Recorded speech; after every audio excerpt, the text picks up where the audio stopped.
En el origen está el miedo. Los seres humanos hemos buscado la protección, hemos buscado la contención.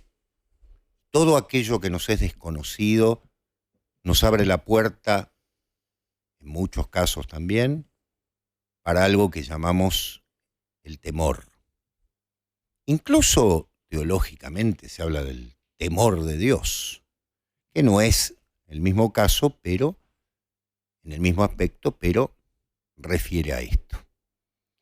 El miedo es una de las instancias fundamentales de la esencia del ser humano.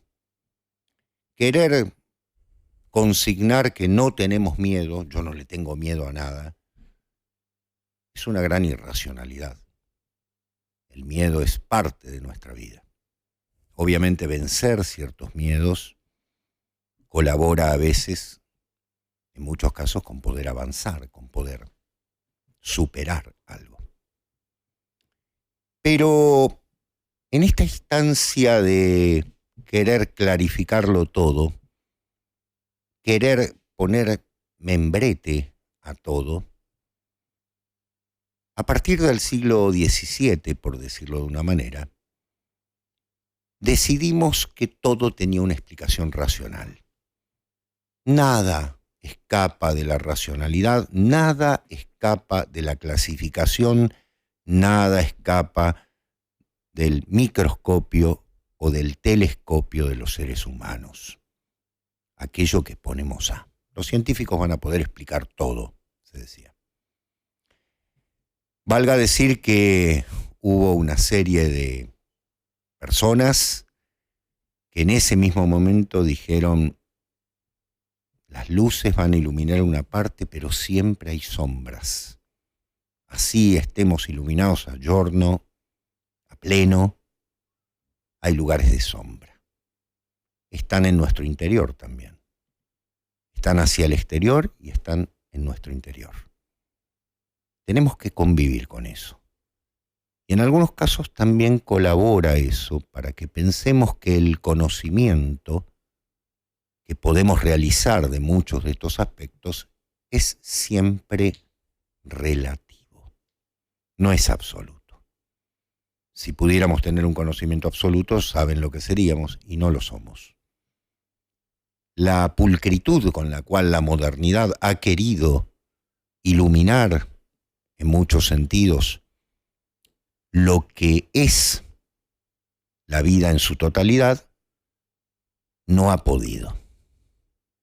Y ahí los artistas, los grandes artistas, pintores, escultores, escritores, y luego los cineastas en el siglo XX, nos abrieron los ojos en torno de algunos hechos que la ciencia había querido sellar, poner en una carpeta y decir: es esto.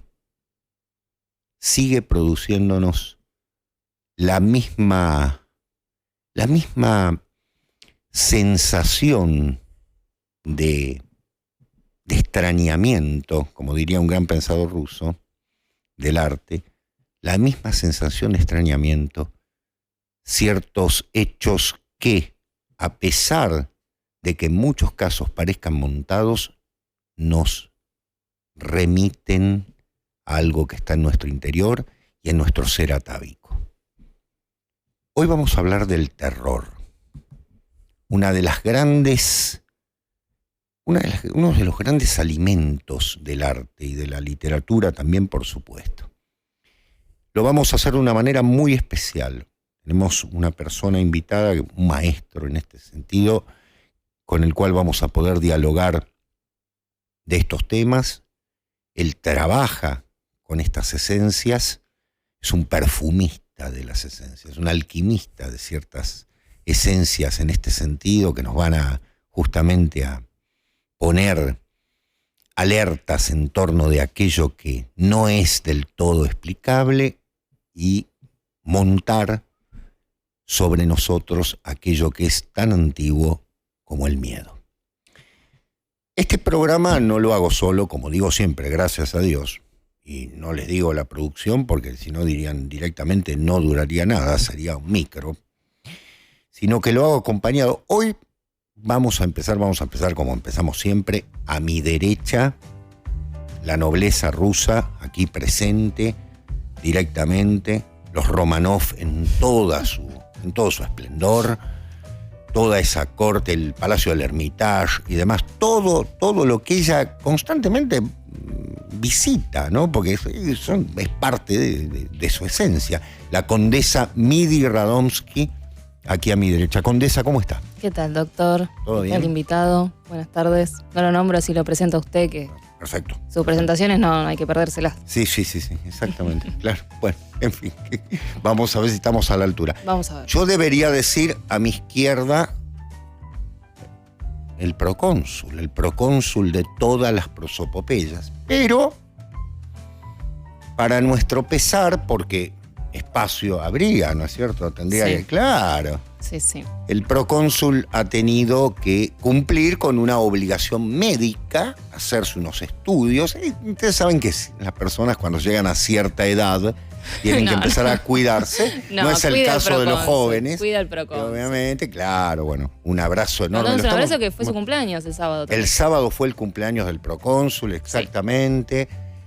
Un abrazo enorme. Ojalá pueda intervenir, por ahí puede mandarnos Tal vez un aparece, mensaje. Exactamente. Nos está seguramente escuchando en este momento. Sí. Es una gran ausencia porque él interviene de manera notable. Entonces, ¿quién está a mi izquierda? Ahí estamos. Tenemos un invitado de lujo. No solo por su calidad como profesional, por su calidad humana también.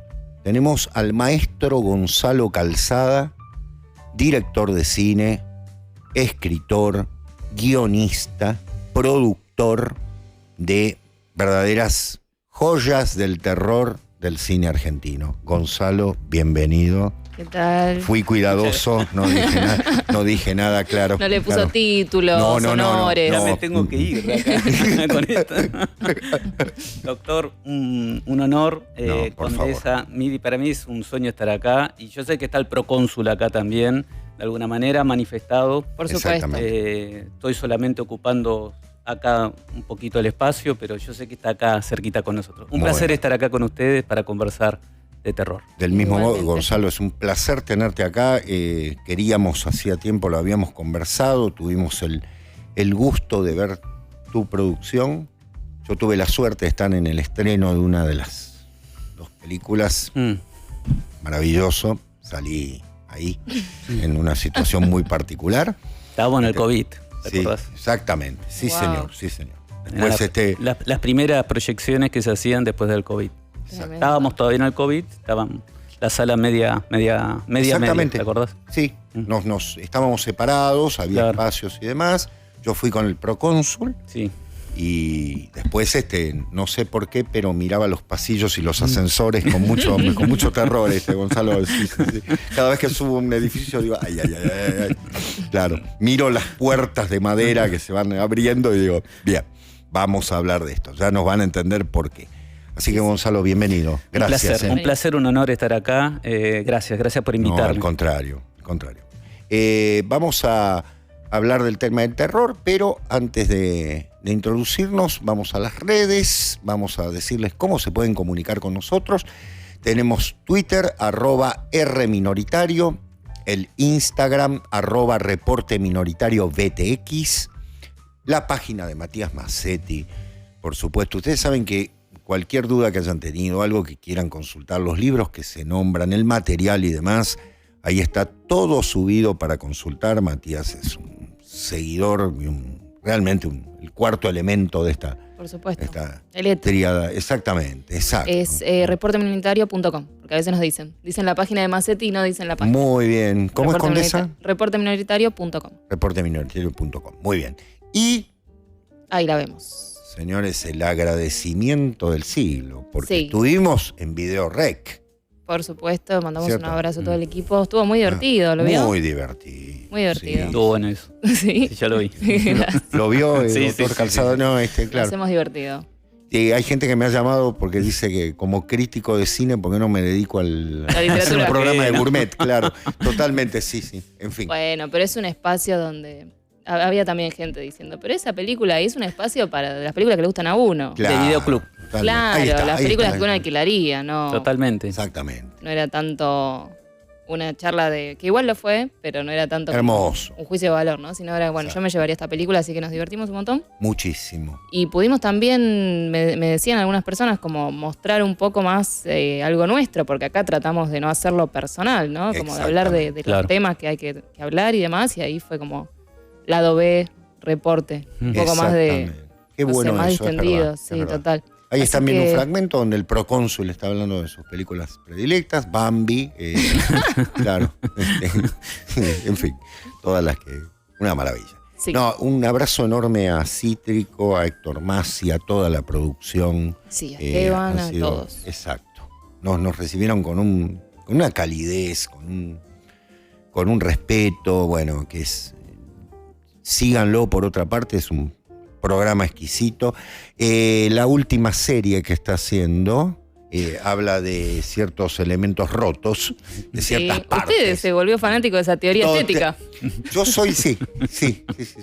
Yo tengo el 1, 2 y 3, los tengo como ya material de consulta. Yo a ver dónde catalogo, sí. Espectacular. Es genial la teoría, está muy bien. Es una gran teoría. Es más, encuentro cada vez más participantes, ¿no? Es terrible. Se me ocurren categorías, ya le voy a escribir a Cítrico. Sí. Tomo 2, tomo 3. Tomo 3, tomo 4, una maravilla. Así que bueno, gracias Gracias, Videorec. a las hermosas personas que hacen Videorec. Sí. Bien, vamos, preguntas y demás. Tenemos un número de teléfono, ¿no, Nehuen? Ahí tenemos un número que es 11, Nehuen me lo sube, pues yo no. 11 40 41 96 60. 11 40 41 96 60. ¿Nos quieren dejar alguna pregunta, algún comentario y demás? Para Gonzalo también, Para, que nos va a acompañar todo el programa. Gonzalo está con nosotros, se ha venido a acompañarnos todo el programa, con lo cual agradecimiento infinito. Tienen una duda de sus películas o algo, Totalmente. Alguien que vio una película y tiene Acá algo estamos. ahí. Acá está, exactamente. Vamos, le ponemos el pecho. Muy bien. Bueno, Condesa, ¿qué tenemos detrás? Tenemos detrás algo. un Goya, se llama Plaga y Hospital o Plaga Hospital. Sí, tiene varios nombres, pero creo que el original es Plaga Hospital, ¿sí? Y bueno, tenemos unas personas enfermas, una ventana por donde vemos que muy goyanianamente se está yendo, ¿no? Como una suerte algo. De alma, de ente maligno siendo Goya, la enfermedad misma, la peste. Pero es interesante eso, ¿no? Como en toda esta situación de peste entra por esa ventana, ¿no? Toda la luz. Hemos hablado de Goyas, decíamos con el doctor cuando lo elegimos que lo venimos nombrando y nunca tuvimos un Goya que nos acompañe. Exacto. Pero la vez pasada teníamos no la anterior, la del carnaval, teníamos los Benguegels y hablábamos un poco de toda esa herencia que tenía Holanda con lo que es la pintura, en este caso sevillana, ¿no? Española, y todo ese contacto que tuvieron en el romanticismo y temprano barroco. Y bueno, aparece acá el carnaval, que lo vamos a hablar también con Gonzalo, toda la teoría todo este aspecto sevillano del carnaval, de lo... Sí, claro, ¿no? de la pasión. De la pasión, de ese terror justamente sembrado en los pueblos, ¿no? Los gitanos, ni hablar, todo lo que es Andalucía. Y bueno, como tenemos acá mucho terror hoy autóctono, por así decir, elegimos un terror sevillano que en eso un poco nos hermana, ¿no? Etapa negra de Goya. Sí. Verán que el color que domina es realmente, ¿no? Son matices del negro, por decirlo, si es que el negro tiene matices, ¿no? Y la luz, ¿no? Qué maestro de la luz, Dios. Sí. Es realmente, parece que hay humo dentro, ¿no? Totalmente. Uno quisiera ver correr ese humo que... Totalmente. ¿Y cómo se torna macabra? Exacto. No es un cuadro luminoso. No. Sin embargo, entra luz, pero es una luz... Terrible. Que muestra el horror, ¿no? Sí, sí. Mostrando el horror. Totalmente. Por otra parte, esos cuerpos indefinidos, ¿no? También, ¿no? Están arrojados en envuelto. Ahí lo estamos viendo. Además, miren lo que es eso. Miren. No hay rostros, no hay, son... siluetas caídas. Claro, exactamente. Estamos dando idea, Gonzalo, para la próxima película. Bueno, peste y carnaval. Claro. O el baile, el carnaval, ¿no? También tiene... Sí, señor. El baile y la peste, más bien, ¿no? Claro. Exacto. Estas imágenes como el séptimo sello, el final, ¿no? Este baile, la danza de la muerte. Totalmente, y también eso, ¿no? En este cuadro es romanticismo, esa, bueno, en La muerte en Venecia, ¿no? Esa, la enfermedad acechando, pero como algo mayor, ¿no? Como, bueno, una plaga, sino, bueno, una plaga en el sentido más sagrado, ¿no? Como la bajeza de este pueblo, lo que nos vino a arrasar este pueblo, ¿no? Como una maldición casi. Sí. Exactamente. Sí. Exactamente. Así que tenemos, bueno, hoy estamos con el maestro don Francisco de Goya y Lucientes, el gran Recomiendo pintor. mucho la pintura sevillana. Sí. Él es como el maestro, por supuesto, y el más conocido, pero Resendi lo hemos nombrado también, un poco más oculto. Exacto. Y toda la herencia de él es increíble. Exacto. Le quería mandar un saludo ahora que decimos Goya a un oyente que se llama Lucas Presa, si mal no recuerdo, que me mandó la otra vez un mensaje cuando hicimos el programa del carnaval diciendo que él es barrendero, barre las calles de la ciudad de madrugada y nos escucha. Qué maravilla. Y nos estaba escuchando sobre el carnaval, que hablábamos justamente de la cultura sevillana y demás, y se encuentra un libro de Goya. No. Con todas las pinturas de Goya del periodo negro. Mientras estaba realizando su tarea. Y escuchándonos. Qué maravilla. Se ve que se asustó porque me mandó la foto diciendo. Qué coincidencia, dijo. Muy cine eso, ¿eh? Claro, totalmente cinematográfico. Sí, como sí. reporte invoca cosas. Total, increíble. Vamos a tener Así que le mandamos un abrazo y nos alegramos que se le haya manifestado Lucas. Un abrazo Presa, enorme. Un abrazo y nos alegramos que se haya manifestado Goya. Exactamente, sí, claro, exacto. Qué maravilla. Bien. Bueno, vamos a los conceptos que vamos a trabajar. Sí. El tema del terror y demás. Obviamente lo vamos a dialogar con Gonzalo, ¿no? Por supuesto, porque después nos vamos a dedicar a su cine, pero vamos a partir del concepto de terror, si les parece. Sí. Condesa, ¿qué tiene para decirme del terror? Como pie para abrir la charla, yo diría que un poco el arte en general, si lo pensamos, es, como decimos muchas veces, ese lugar que sirve para donde el lenguaje ordinario no llega, ¿no? Y quizás entrando tal vez en lo genérico o en esas formalidades del arte, pensando en el terror, sea el lugar donde eso es más manifiesto, ¿no? Porque si ya el lenguaje ordinario tiene sus limitaciones o sus limitantes, lo que es el horror en todos los sentidos, incluso es inexpresable muchas veces, ¿no? Dentro del lenguaje ordinario. Por eso toma tal vez una forma tan preponderante en lo que es el arte. Exacto. Bueno, Gonzalo, primera impresión del terror. No sé, la primera emoción, ¿no? El miedo es una emoción atávica y es una emoción que tiene que ver con la supervivencia en un primer plano, ¿no? Y creo que eso marca inevitablemente la necesidad de expresarlo a través del arte, una y otra vez. Por supuesto que hay categorías estéticas dentro del terror. Uno dice terror, ¿no? Pero viste que está toda esta especie como de disquisición o de qué es horror, qué es terror, qué es lo macabro, qué es lo siniestro, qué es lo ominoso. Y es como que el abanico es enorme. Todas las manifestaciones que tiene esta palabra que llamamos miedo en realidad, porque es como la primera emoción, de hecho, y que me da la sensación como que se establece en tres espacios posibles. Vos lo dijiste recién, el interior, ¿no? El exterior, ese otro, y metafísicamente hablando, la muerte, o el más allá. Correcto. Creo que son los tres espacios, ¿no? Que definen después distintas categorías de lo que podríamos meter dentro del terror. El interior, porque desde la pérdida de la identidad, todo le podemos poner el matiz del miedo a lo desconocido, ¿no? Sí. Una enfermedad, la locura. El exterior es esa amenaza permanente, esa latencia de que el otro también es un desconocido, ¿no? La enfermedad es algo desconocido en nuestro cuerpo. El otro es una amenaza constante, primero que nada, y después en todo caso será un amigo. Y ese otro límite, que es la muerte, que lo podemos pensar inevitablemente metafísico a mi criterio, que es qué es lo que hay después. Claro. ¿No? Creo que en esas tres... verticales, digamos, vertientes, claro. Se van entretejiendo las distintas categorías estéticas de lo que el hombre va encontrando para hacer su catarsis, su expulsión de estos miedos, ¿no? Ya sea a través del teatro, a través de la literatura, ni hablar a través del cine también, y de cualquier disciplina que se pueda expresar, la pintura misma también, ¿no? Pero el terror nos alcanza siempre, me parece.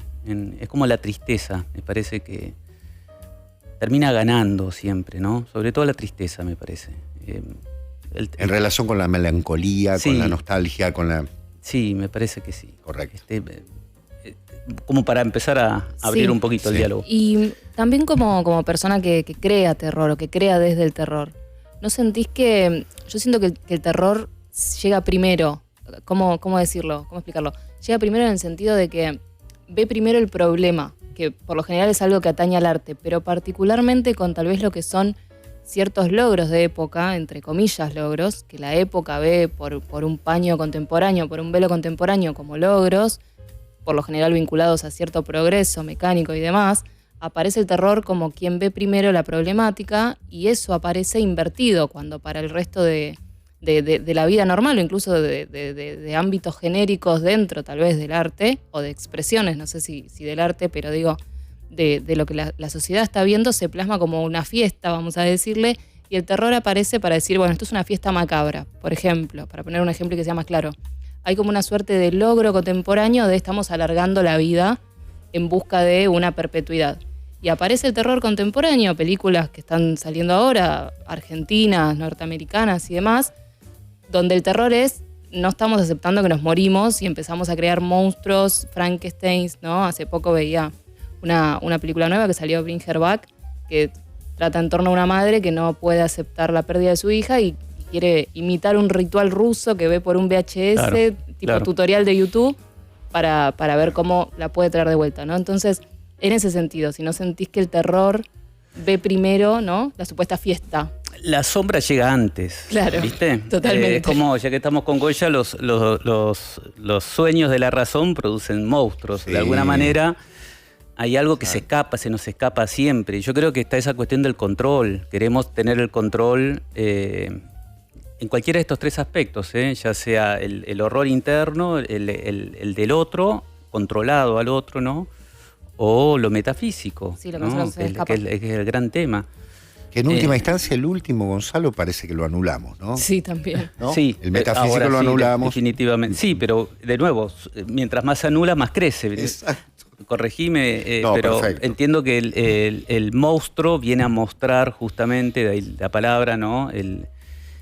Lo que no se quiere ver. Cuando no se quiere ver, yo creo que el monstruo viene a posteriori, ¿no? O sea, viene de cuando ya no quisimos ver la sombra al principio, entonces se manifiesta el monstruo diciendo, bueno, esto, y es monstruoso, obviamente, a diferencia, qué sé yo, de un elemento más fantástico, que es como algo que aparece de golpe. El monstruo es como más aberrante, ¿no? Es como una cosa que aparece de golpe y dice, acá estoy y acá traigo la peste o traigo por tal cosa que pasó, ¿no? Tal vez la primera historia o la primera... historia horrorosa puede ser todas las maldiciones de Tebas, ¿no? O sea, la esfinge aparece por algún motivo, totalmente, ¿no? Y ese motivo tiene que ver con Layo, en realidad tiene que ver con un abuso que comete él, que no se cuenta mucho, pero claro. Hay algo ahí, ¿no?, que empieza a aparecer. Y cuando se niega, bueno, lo que aparece es lo monstruoso. Y el héroe, me imagino que ahí vos tendrás, por supuesto. Todo me mira con sí. Pero la sombra llega antes, ¿no? Sí. Llega antes. Como el olor. Claro. Que en algunos casos, cuando las sociedades estaban ligadas a lo sagrado, el ritual era también una forma de horror. Piensen ustedes las máscaras. Claro. Son horrorosas las máscaras. Incluso el dios Dionisos, por poner por caso, para tener a alguien cercano, un dios más cercano y conocido generalmente, es un dios enmascarado. Porque si lo viésemos de golpe sería horroroso.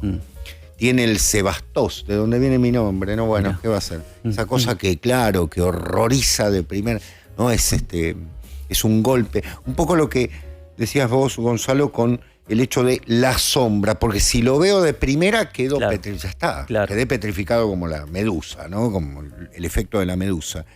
Es crear unas sensaciones, es prevenir también, ¿no? Claro. Sí.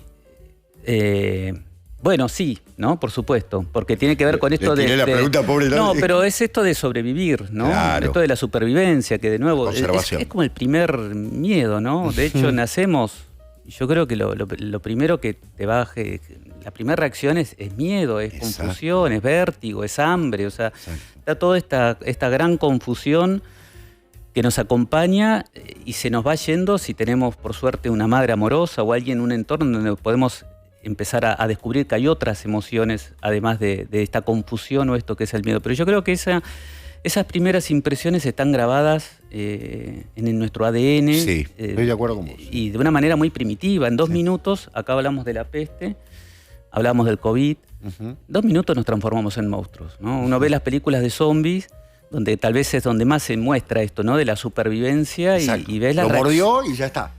y las reacciones, las miserias, ¿no? Porque te horrorizás más no tanto del zombie, sino de lo que hace el de al De lo lado que- con tal. Veía totalmente. Tiburón el otro día, ¿no? Que fascinante, Tiburón, Sí. otro monstruo que viene, ¿no? También. Y me había olvidado de eso, el detalle de la gente. ¿Viste? Yo no sé si En te la playa, acordás, pero, sí, que claro, no hay quieren terminar uno la joda. no, pero hay uno que, un padre, un tipo que empuja a unos niños, se los lleva puestos Sí. para llegar él antes. Sí. Totalmente. Son detallecitos, pero los ves y te horroriza más eso que lo Claro. reconoces, por supuesto, que el tiburón. Sí, exacto. Creo que hay algo de esto de la supervivencia. La mía, ¿no es cierto? Y estamos a la vuelta de la esquina del horror. Yo creo que el horror nos acompaña todo. En 2 minutos aparece el horror, ¿viste? Todo se puede transformar en horror, de alguna forma. Sí. En 2 minutos el miedo a una enfermedad, de uno o de un ser querido. Totalmente. La muerte acecha permanentemente, el otro, no ese otro que en 2 minutos se puede transformar en alguien que desconoces, la identidad de uno, es tanto lo que hay. Y somos tan frágiles y estamos tan mal preparados para afrontar. Nos han como quitado, ¿no? Elementos. Esto de habernos despojado de cierta metafísica. Igualmente. O espiritualidad, si querés, como para. Totalmente. Viste que uno queda como muy desamparado. Esta es una Exacto. sociedad, vos decías recién, ¿no? Esto de nos extendemos nuestra vida, pero a un costo que hemos vendido de alguna manera nuestra alma, porque no hay un crecimiento interno, no es proporcional. Entonces empezamos a ser monstruosos, ¿viste? Las caras llenas de botox, no quiero envejecer. Hay algo de desamparo enorme, sobre todo en los más jóvenes, yo lo noto, que quedan como perdidos.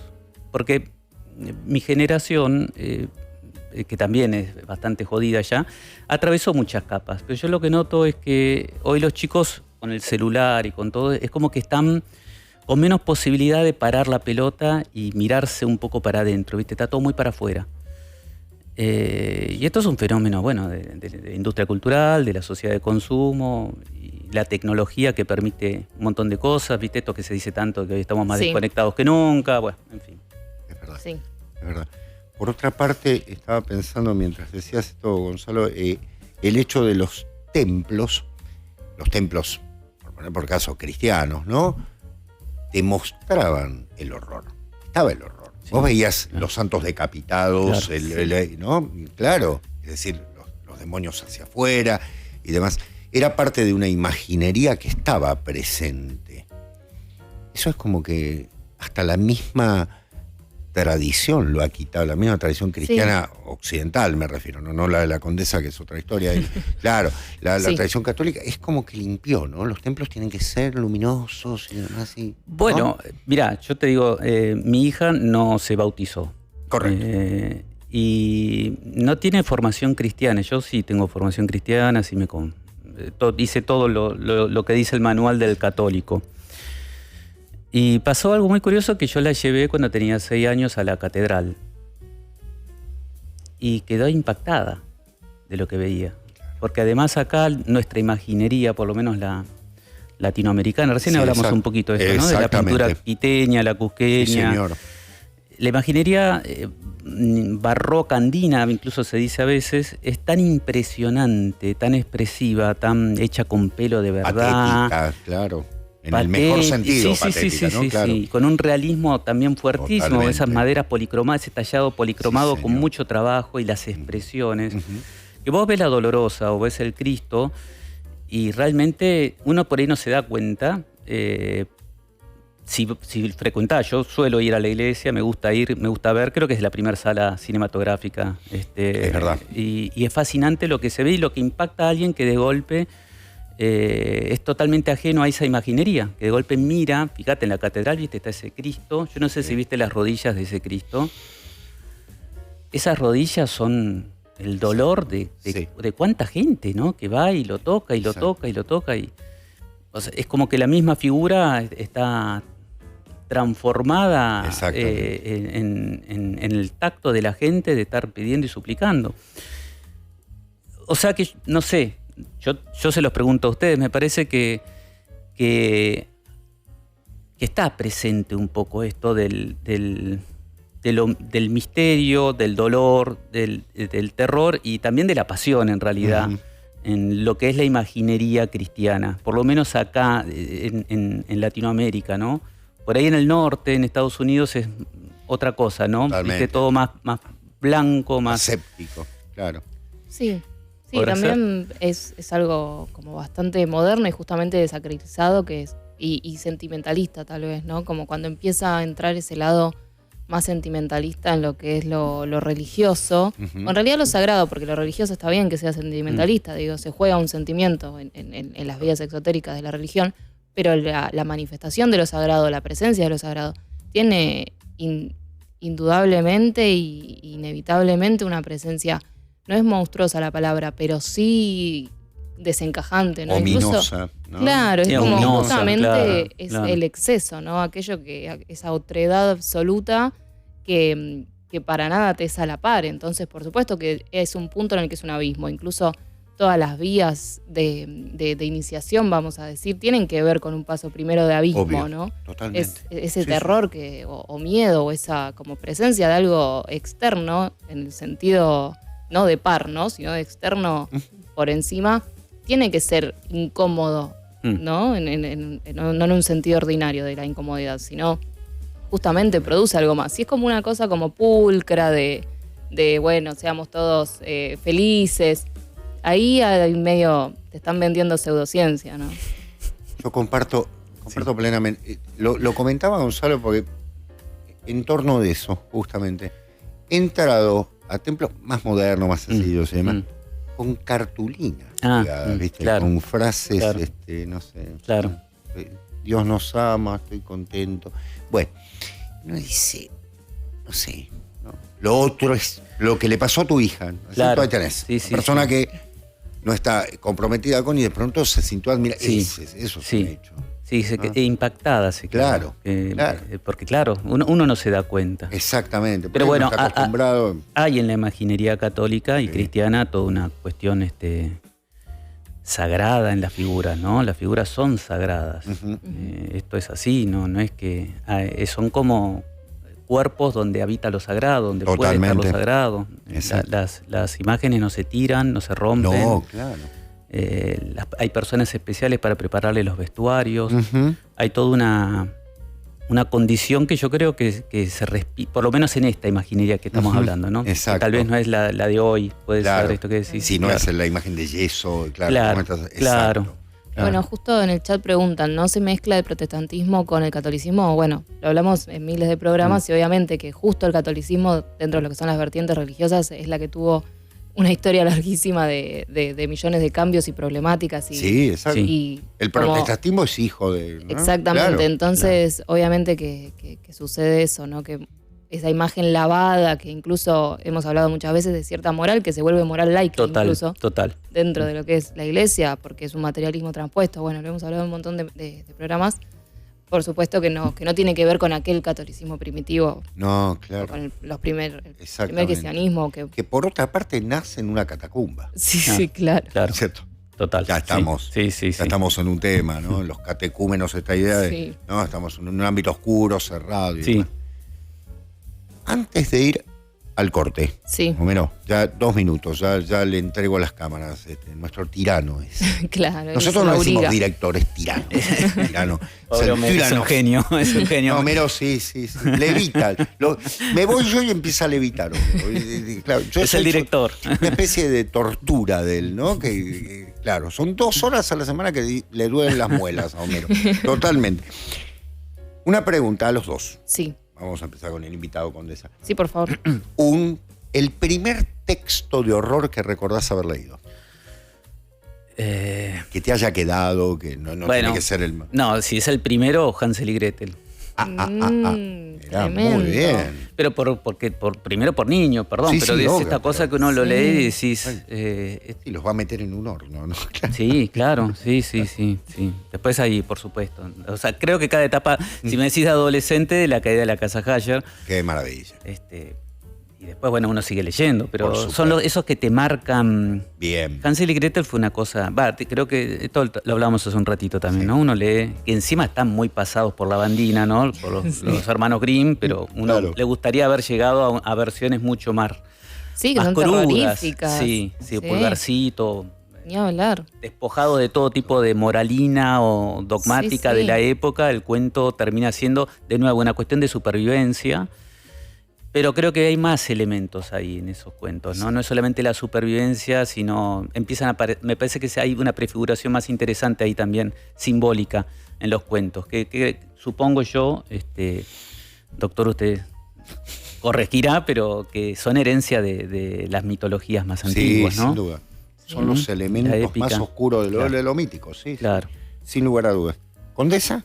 Estaba haciendo memoria. Creo que tiene que haber sido Quiroga, Muy bien. porque fue La en gallina primero. degollada. Sí. Creo que la gallina desgollada me destruyó. Es tremendo, Sí. ese cuento es tremendo. Sí. Nos lo daban en la escuela. Sí, Uno total. quedaba. Sí. Qué bueno, El almohadón ¿no? de Qué bueno. plumas. El almohadón de plumas es una cosa increíble. Ustedes saben que yo tocaba el almohadón. Cuando me iba a dormir tocaba la almohada. Era muy chico, estaba en primaria y tocaba la almohada como diciendo, no habrá nada. Claro. Esos espacios de fragilidad, esa conexión con lo frágil, con el momento en que uno dice psicosis, ¿no? ¿Qué es lo que Claro. nos trae, además de todo lo que ya sabemos? Es esa cuestión de que no me meto a bañar más porque es esa sensación de desnudez y de fragilidad y de exposición. Pero y encontrar en el almohadón ese lugar donde uno repara y baja las defensas. Totalmente. Y encontrarte esas ideas Sí. son, pero Sí. fascinantes. Totalmente. Que Claro. vienen. Estamos en brazos del, Sí. ¿no es cierto? del Sí. horror. ¿Y usted? Claro. Yo también, Condesa. ¿Un Quiroga? Coincidimos. Yo era muy chico y recuerdo, bueno, el almohadón de pluma estaba en primaria. Dios mío. Qué bárbaro. Tuve Cuentazo. mucho tiempo tocando la almohada. Sí, dije, de acá va a salir. Aparte, la explicación científica era peor. Claro. ¿no? Porque hay microorganismos que se... Claro, era peor en este caso. Quiroga, maestro. Sí. Un maestro. Maestro. Absoluto. Hombre de mucho cine. Hombre de mucho cine, sí. Había sido Escrito, crítico sí. y escribió 3 cuentos muy lindos de cine. Uno en El Espectro, creo, muy interesante. Nunca se adaptó nada de esos cuentos, me parece, verdad. curiosamente. Sí. Y hablamos de los años 30, ¿no? Claro. Sí. Que yo sepa. No, por ahí hay en el chat, pero. Perfecto. Bueno, ahora sí, vamos a hacer el primer corte. Homero, es usted el dueño de las cámaras. Retírelas cuando quiera. Nosotros esperaremos aquí que usted decida convocarnos y aquí estamos. Ahí al fondo, el profesor Porrini se dispone a retomar el programa de hoy. A tomar... Muy bien, sean ustedes bienvenidos al segundo bloque de Reporte Minoritario. Así es. Ustedes habrán escuchado la cabalgata de las... Esos También. son los jamelgos que traen a la condesa. Por En supuesto. su carroza, También obviamente. Mi guardia escoltándome en la puerta. Totalmente, ahí tengo los cosas. Yo cuando salgo con miedo, porque ahí hay terror también. Ah, sí. Unos rusos de 2 metros. En Rusia hay Claro. terror. Sí, obviamente. Muy bien. Está muy bien. Ahora sí nos vamos a introducir en la obra de Gonzalo. Sí. Vamos a hablar de su obra y demás. Gonzalo tiene una parte de documentales, vamos a hablar de eso, y una parte de filmes extensos. Yo tuve la enorme gracia de estar en la avant-premier de Nocturna, Turno. y después vi Programa. Resurrección, la vi por que Mila Manuel. Por Vimeo era Gonzalo, sí. Sí. Yo soy un desastre. Totalmente, para todas las... y demás. Y los últimos documentales, ¿no? Muy bien. Muy bueno, el corto y demás. Condesa. Yo quería tomar la pregunta de un oyente que me hizo respecto al terror, a ver si... para charlar y si vos como persona que construye terror la podías responder o empezar a pensarla, que en el programa, creo que el anterior no me acuerdo, recomendamos una serie de películas de terror que estaban vinculadas al satanismo, a ciertos pueblos originarios afroamericanos. Me acuerdo que habíamos visto Ángel Heart, de Alan Parker, de Believers. Y una oyente, Kurtner Liliana, que le mandamos un oyente, le mandamos un saludo, nos escucha desde Suiza. Preguntaba que vio las películas, que le interesaba mucho el tema, pero que no terminaba como de aglutinar o de encontrar justamente como, o de entender el lenguaje del terror y por qué se mezclan los indígenas con el satanismo, con el miedo, con el terror, con el ritual, ¿no? Como cómo se engloba toda esa historia de ciertos pueblos marginados y demás, y sale a la luz toda una cosa malévola en forma de creación de terror. Y vos trabajás con eso traído a nuestra tierra, que es en Jujuy, ¿no? Sí. Un terror andino, sí, del norte. Entonces, ¿cómo crees que se ensambla y por qué elegís ese pueblo y esa historia para contar terror? Mira, volviendo un poco al principio de la charla, me parece que el terror no pide permiso, es como en definitiva una reacción o una especie de... Sí, es una reacción a un evento, a un hecho, a algo que ocurre. Y vivimos una sociedad totalmente sincrética, nos guste o no, hoy es una mezcla, ¿no? Rodolfo Kusch habla en el norte de la mixtura, ¿no? Es una palabra muy interesante para definir la identidad de América. Siempre se pregunta por esa identidad que no se logra entender. Hay un libro muy bonito que él tiene que es Dioses, Porteños, Indios, o algo así, y América Profunda. Son dos libros muy recomendables de él, que se preguntó un poco qué es el americano, ¿no? El sudamericano. Y él hace un viaje hacia el norte, en ese libro lo va contando en Dioses, Porteños, Indios. Él va contando, en esa época andaba el ferrocarril, hasta que llega a La Quiaca. Y va mostrando un poco el pensamiento de los pueblos originarios de esa zona, ¿no? Los collas. Sí, primero la relación con la tierra, con el espacio, con la muerte, ¿no? Que es muy distinta a la del citadino, ¿no? Ellos tienen una mirada donde la muerte está presente, en el buen sentido de la palabra, ¿no? Se vive con la muerte. De hecho, Gonzalo, el cementerio está allí nomás. ¿Viste? Y colorido. Sí, colorido. Totalmente. Y ellos tienen como una relación con la vida muy interesante, que es casi totalmente opuesta a la que podemos tener acá en las grandes ciudades, donde ocultamos la muerte, ¿viste? Tiene mil caras, ¿no? Es la vejez, es la angustia, es... Todo el día morimos de muchas cosas chiquitas que no queremos ver y no estamos preparados y no queremos ver eso. Y allá la mirada es distinta. Y bueno, inevitablemente la mixtura tiene que ver con el choque de culturas. Y sobre ese choque de culturas, que la historia nos ha enseñado que nunca ha sido algo gratificante, siempre ha sido algo violento o algo agresivo o algo invasivo, depredador, lo que termina apareciendo es esa mancha, esa sombra que termina buscando un equilibrio a esto que sea esta orden, esta especie de orden que se ha quebrado, que se ha violado. En el caso de... Nosotros fuimos a filmar el año pasado, en marzo, ahí en La Puna, un cortometraje de terror, sí, que es de horror andino. Yo le puse ese nombre porque me daba como un poco de incomodidad hablar de folk horror, o, ¿viste? Una palabra como muy anglosajona, ¿viste? Para contar algo que nos es un poco más propio. Entonces yo decía, bueno, ¿cómo le podemos mencionar que no traicionemos algo que tiene que ver con los conceptos de este subgénero del folk horror, que es dentro del cine, ¿viste? Tenemos esta categoría que es como otras tantas, que tiene que ver con esto de el horror pagano a veces, ¿no? Este tipo de creencias que se escapan de la zona del cristianismo precisamente, y que, bueno, de golpe vuelve de alguna manera, y muy agresiva, sobre todo con personajes cristianos, ¿no? Que suelen alejarse de las grandes ciudades y terminan cayendo en un pueblito, en un lugar. Hay películas emblemáticas de esto. The Wicker Man es una, seguramente la mencionaste. La Garra del Diablo es otra también.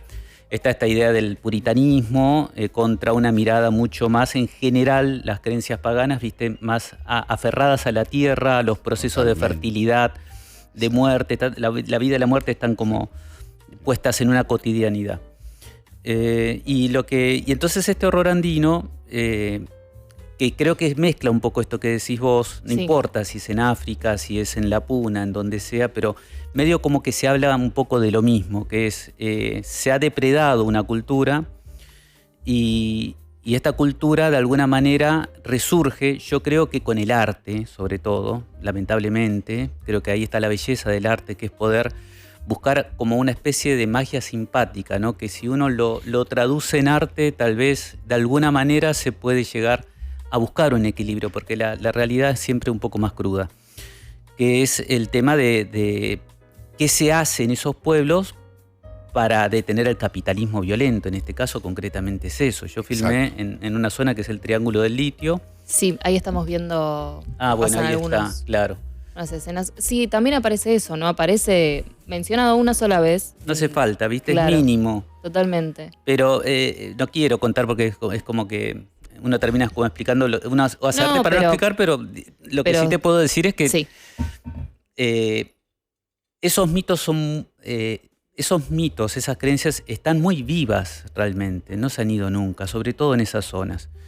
Y esto es una manera de contar narrativamente una respuesta de los dioses o de esas creencias a un problema de coyuntura. El problema de coyuntura ahí es prácticamente que les están borrando, como suele pasar, uno ve Danza con Lobos, no sé, cualquier película en donde el aborigen, el pueblo originario es desplazado por una cuestión en general siempre del capitalismo, ¿no? Ponele el color que quieras. Y también es el constructo del fantástico. Digo, el fantástico yendo más, claro. más atrás, tiene que ver con esta otredad fantasmagórica que aparece en torno a una sociedad mecanicista que empieza a negar lo espiritual, ¿no? O esa otra parte. Entonces aparece como este doble, justamente, ¿no? Tan ligado al fantástico.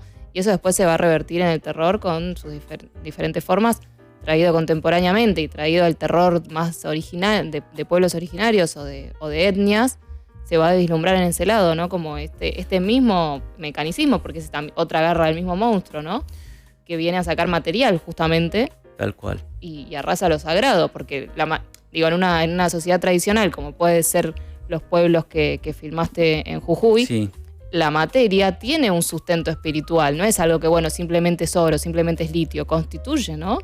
Bueno, viste, la sal viene de los volcanes, yo lo pongo un poquito al final. Claro, exactamente. En los volcanes están los dioses. Claro. Los apus no es cualquier, es una deidad sagrada.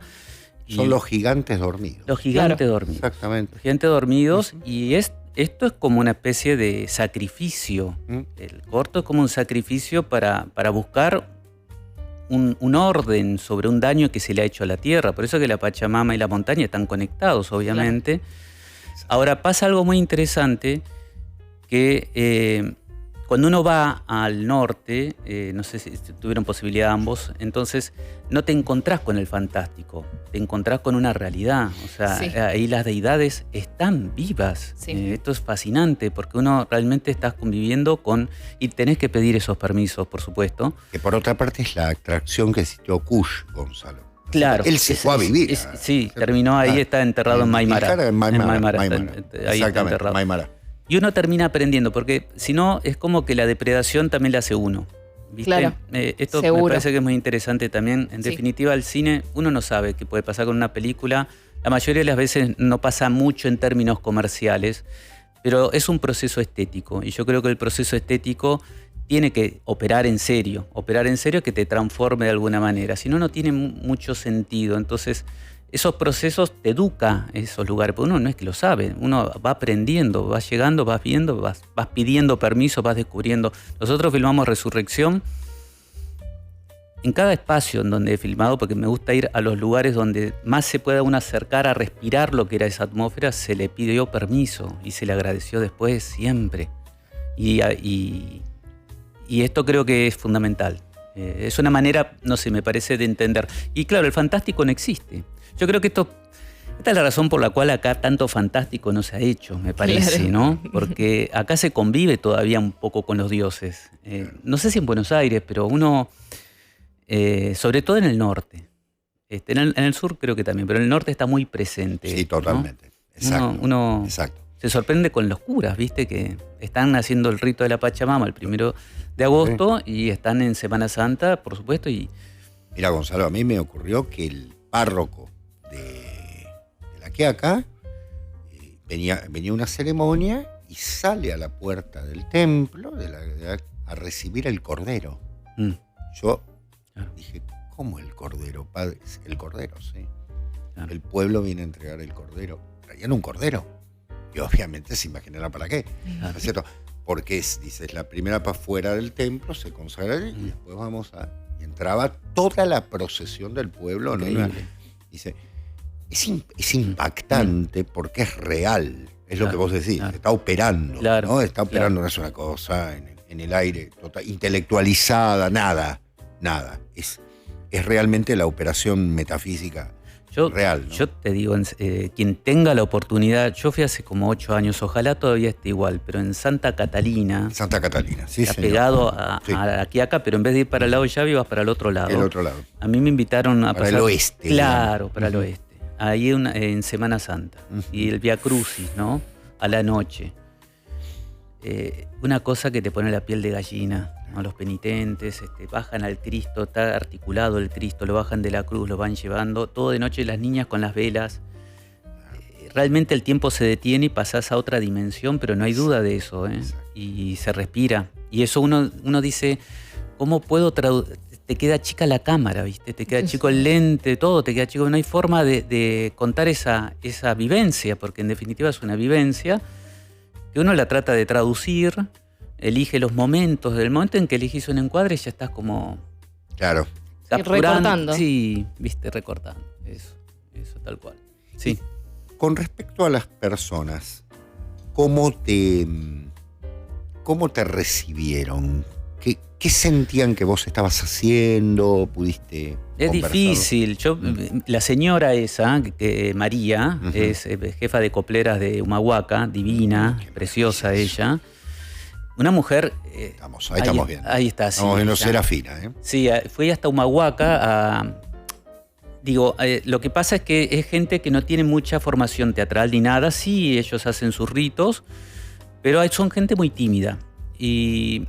bueno, hay grandes actrices. Rosa Reina es una gran actriz, yo la quiero muchísimo, que fue una de las posibles candidatas, pero es jujeños, que en todo caso uno tiene que maquillarlos y transformarlos más en un colla o en uno de los pueblos originarios. Y no era lo que yo quería. En el caso del corto lo que quería era transmitir. Mirá lo que es ese pueblo, es una cosa increíble. Claro. Es increíble. Tres Cruces, que está vacío prácticamente y está muy cerquita de las Salinas. Ahí está el cementerio, no se llega a ver el Chañi ahí, pero es un pico nevado, que es justamente uno de estos apus, ¿no? Estas grandes deidades, que está ahí nomás.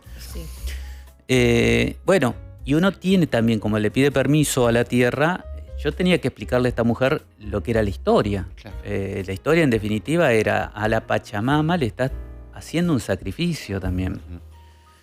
Y yo honestamente no sabía cómo se le iba a tomar, porque uno cruza umbrales también. Te puede dar un cachetazo y te dice, porque es así, uno va con todo el respeto del mundo, ¿no? O te puede decir no o está en todo su derecho. Es muy difícil convencer a la gente de hacer algo que tenga que ver con una recreación, porque es esta frágil línea entre lo que es recreación y lo que no es recreación.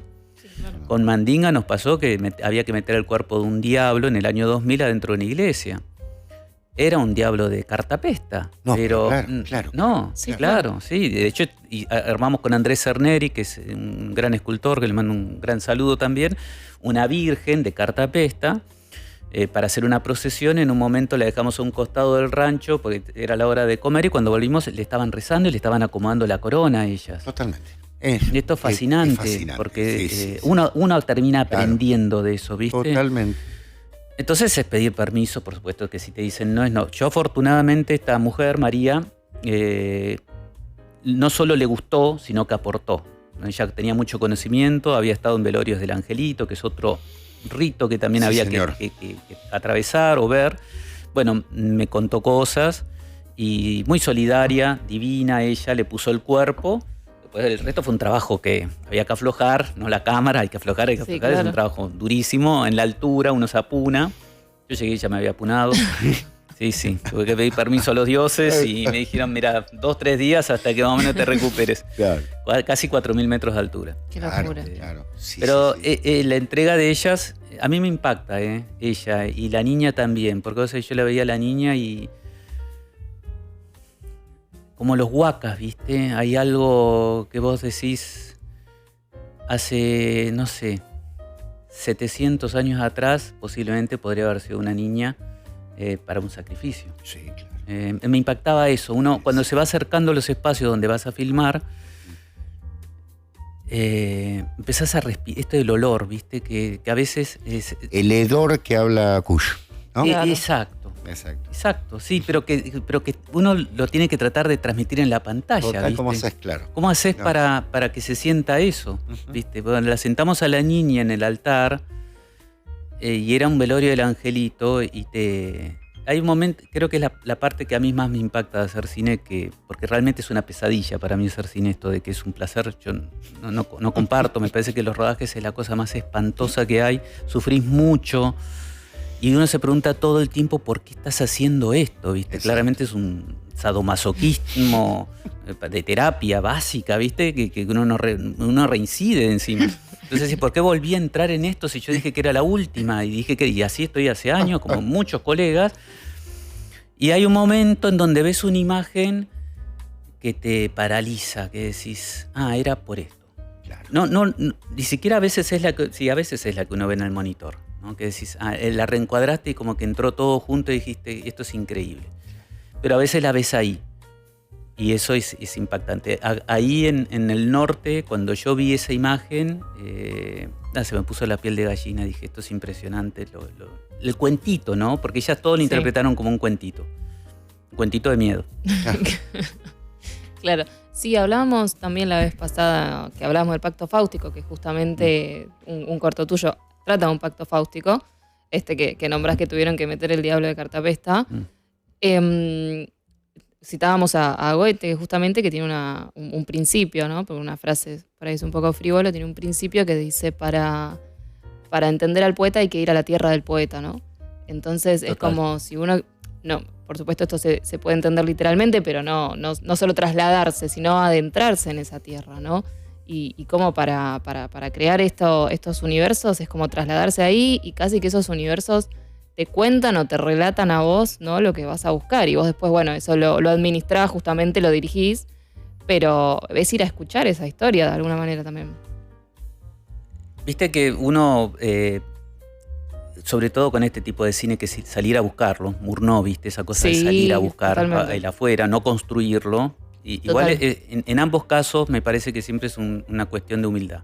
Sí, obvio. Mientras más capacidad de ver primero mucho y escuchar y después decidir, sí hay una parte donde hay que encuadrar, pero no es sin esta capacidad de ver primero respetuosamente, o sea, ver la forma realmente que vos vas encontrando en eso, para a partir de ahí empezar a configurar tu historia, porque es cierto que uno va con un montón de ideas, pero después el espacio te muestra las suyas y ahí empieza un diálogo donde vos tenés que hacer una síntesis entre la producción, ¿no? Todos los límites que ya conocemos también, que es muy difícil, pero hay un momento en donde decís, bueno, esto es lo que creo que está empezando a pasar. Uh-huh. Para eso hay que ser muy receptivo, porque si no uno es medio depredador, ¿viste? Y acá estamos formados para ser depredadores, sí, un poco así. Claro. La misma educación te dice, no, entrá y tu pensamiento digo, sí, hay que contar una historia, los tiempos son tiránicos,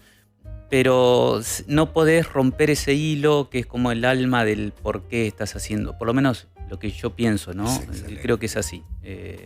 Eso es ecológico lo que estás haciendo. No, incluso claro, te digo... ¿no? En el buen sentido. En el buen sentido, claro. Sí, claro. Incluso si haces una galería, te digo también, ojo, te digo, el espacio también te puede mostrar eso. Yo no hice nada en galería, esa es la verdad. Uh-huh. Siempre salí a buscar la historia en lugares lo más cercano posible a lo que quería contar.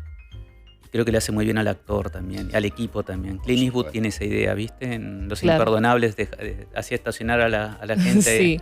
Creo que iban caminando hasta el pueblo, ¿viste? Totalmente. Hablábamos recién con Mili, que le mandamos un saludo, de la cercanía con el western desde lo nuestro, ¿no? Desde nuestra propia historia que tiene el norte. Trasladado al terror, ¿no? Particularmente también eso, ¿no? Como tenemos estas historias y tenemos estos pueblos y estas otredades, pero nuestra forma de transformarlo, por lo menos que aparece, es desde el terror, ¿no? Como que hay algo, como una herida ahí que nos produce, ¿no? Porque podríamos hacer una historia tal vez que debe haber, pero digo, podríamos hacer una historia heroica, ¿no? Una cosa más western, pero eso seguramente tiene más que ver con una identidad norteamericana por su propia historia. En cambio, se nos traduce a nosotros, a nuestra vivencia, es más de un horror, ¿no? Lo tenemos vinculado justamente, aparece lo terrorífico, si queremos contar esas historias. Perdón. Sí, por supuesto. Héctor Tizón, claro, gran escritor argentino, Eugenio, el hombre, tiene una novela que se llama El hombre que volvió al pueblo. El hombre que volvió a un pueblo. Todo es el hombre que volvió a un pueblo, ¿no? Nada. No lo ubica geográficamente y demás. Es absolutamente Jujuy, sin necesidad de decir hay una cabra, hay una llama, y es de alguna manera el camino de retorno del héroe, ¿no? El nostos, ¿no? Hacia algo que en realidad no es su patria, pero que está llegando a la patria, ¿no? Claro. Con respecto a eso, Gonzalo, para sumar a lo que decía la condesa, el silencio. Yo lo que noté cuando fui al alfabetizador y demás es que, claro, sangre italiana, todos hablamos en la mesa, ¿no? A la vez, todos hablamos a la vez, ¿no? Nos pasamos las ensaladas y demás, todo, la pasta y todo. El respeto, el respeto por el había que involucrarse en un silencio que es sanador. ¿No? Yo digo, cuando vos, eso, para un cineasta, ¿no? Obviamente, para filmar a dos italianos, nos tiramos cosas y ya está. Eso, ¿cómo? ¿Qué significó para vos? Ese silencio, ese pacto particular de esa sociedad. ¿Te ayuda, no te ayuda? No, sí. De hecho, bueno, tal vez por mi condición de provinciano, yo nací en el sur, en Comodoro Rivadavia, me gusta el silencio, me cuesta mucho el ruido a mí también. Amo Buenos Aires, me encanta Buenos Aires, me encanta el ruido, pero necesito el silencio también, mucho. En mi caso, viste que cada director, cada persona tiene una forma distinta de ver la realidad, ¿no? Hay gente que le fascina y te va a decir el rodaje, me encanta el despelote, el ruido. Yo me levanto y si tengo que ir a filmar a las 8 de la mañana estoy me acuerdo con Luisa, que fue la primera película que hice, estaba tan nervioso. Leonor Manso, ¿no? Protagonista, divina ella, una responsabilidad enorme con ella, 35 milímetros, o sea que el material era carísimo. Pensate que un rollo en 35 milímetros dura 3 minutos y medio y está en dólares y hay que revelarlo y que todo salga bien y bueno, y tuve unos nervios terribles. Y la rutina era estar 2 horas antes del rodaje en un lugar solo, en silencio, escuchándome. Y en el set, no siempre se puede, pero lo ideal es poder estar, en mi caso, un rato en silencio en el espacio antes de empezar la filmación. Lo necesito. O sea, pero hay gente que no, ¿viste? Y está muy bien. Claro. Es como un poco relativo eso, me parece. Perfecto. Lo del silencio. Sí. Condesa, ¿usted quería pasar unas imágenes? ¿No sabía? Sí, tenía justamente de Mandinga, que estamos hablando, que es la del Pacto Fáustico. Acá, 2001. 2000, Gonzalo. 2000, no le va a gustar mucho esto a Gonzalo, pero vamos a desarticular un poco su película. Hablábamos justo el programa pasado, fue el Pacto Fáustico, ¿no? Sí, exactamente, Condesa. Y somos Jack el Destripador, ¿no? Claro. Así que sí, como hacemos siempre acá, que analizamos un poco las obras. Lo que aparece en Mandinga justamente me parece muy clara en ese sentido. Si la quieren ver, es un corto de 16 minutos, creo que dura. Y es muy claro cómo aparece todo esto justamente que nos decía este oyente que le costaba como terminar de entender por qué se narra. Se fusiona todo. Claro, es muy claro en ese sentido porque es un pueblo, un Jujuy, que hace un pacto mediante una cosa medio Rosemary Baby, ¿no? Total. Que hace un pacto con una mujer que va a dar a luz y justamente lo que están cediendo, ¿no? Es algo, bueno, justamente un pacto con el diablo, literalmente el diablo, pero lo que están cediendo es es la desaparición de esa tierra, ¿no? Que nos contabas que era literal.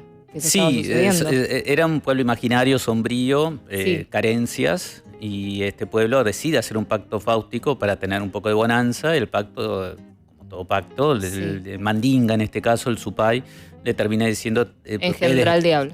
Ustedes le van a... No, en realidad era, ustedes le va a ir bien sí. en la medida en que me entreguen un niño no bautizado a fin de año. Claro. Y el problema fue ese, llega a fin de año, esto no está contado en el corto es una síntesis del final, empieza el debate de quién entrega al niño. Claro. Nadie quiere entregar al niño, entonces bueno, queda esta mujer elegida y se quieren arrepentir, ¿no? Hay un arrepentimiento del pacto, no hay vuelta atrás. Por supuesto. En parte del pacto tiene esa cuestión de que no hay vuelta atrás. Siempre hay en todo caso un trueque, que es lo que le dicen estas mujeres, ¿no? Claro, pero qué tan...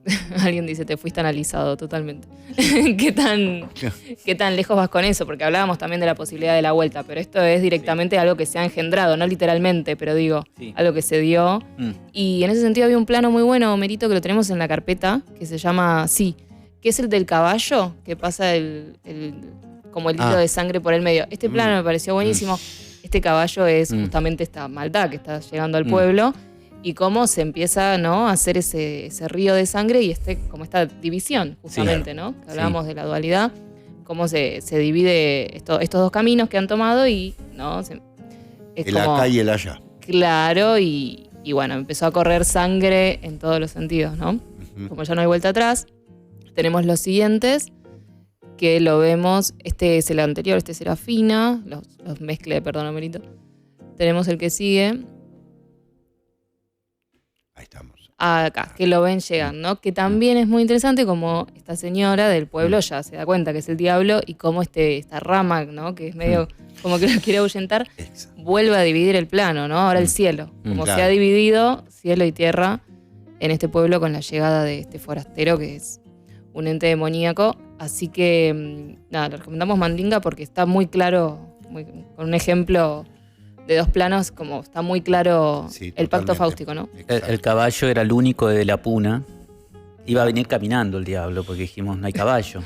Claro. No, estas cosas que te pasan, ¿no? Porque uno escribe y dice, no, llegan un caballo y siempre pensamos que era un caballo grande, imponente, y no, dice, no hay caballos en la puna y hay que ir a buscarlo a un pueblo. Y cuando vimos el caballo era un caballito chiquito, parecía casi un burro, pobrecito, y llevarlo hasta la puna fue un lío porque era miedoso y no quería subirse al camión. En un momento dijimos, bueno, viene caminando el diablo, no sé cómo hacemos, porque venía estas cosas que son decisiones que vas tomando ahí, porque te vas encontrando con la realidad y finalmente lo pudimos subir y bueno, y el caballo... Queda él como imponente, como un gigante arriba del caballo, pero en realidad es que el caballo era muy chiquito, ¿viste? Claro, está buena la sí, y él se encorvó, ¿viste? Claro. Entonces queda como más así que va llegando medio encorvado. Totalmente, quedó buenísimo. De ahí de rodaje. Incluso queda como todo una homogeneidad, porque está todo mezclado con el caballo, exacto. El diablo. Es un centauro. Claro, por supuesto. Sí. Totalmente. Excelente. Ese paisaje. No, es increíble. La verdad que se ve muy lindo. Fue en 16 milímetros en el año 2000. Este es una clásica aventura de esas que fuimos sin saber bien, no teníamos ni casting ni nada. Hubo un pueblo ahí que fue el Moreno, muy gentil, nos dijo sí, porque muchos pueblos nos dijeron que no, con todo el respeto. Claro. Y este pueblo dijo sí, curiosamente mucha escuela, primaria y secundaria, entonces los chicos también tenían la posibilidad de ver un poco la experiencia. Y bueno, sí, fue muy enriquecedor. Y esto que te pasa en el norte, por lo menos lo que me pasó a mí, que es que te pega y no querés, no soltás esas vivencias, esas imágenes. No sé, subjetivo, ¿no? Pero yo creo que uno vuelve. Son paisajes alucinantes. Vos decías western y uno dice sí, tal cual. ¿Cómo no se ha hecho tanto de esto? Se han hecho películas, sí, se hace mucho. Sí. Drama, se hacen algunas películas más costumbristas. Sí. Yo creo que el western de alguna manera es una asignatura pendiente. Por supuesto, y es universal.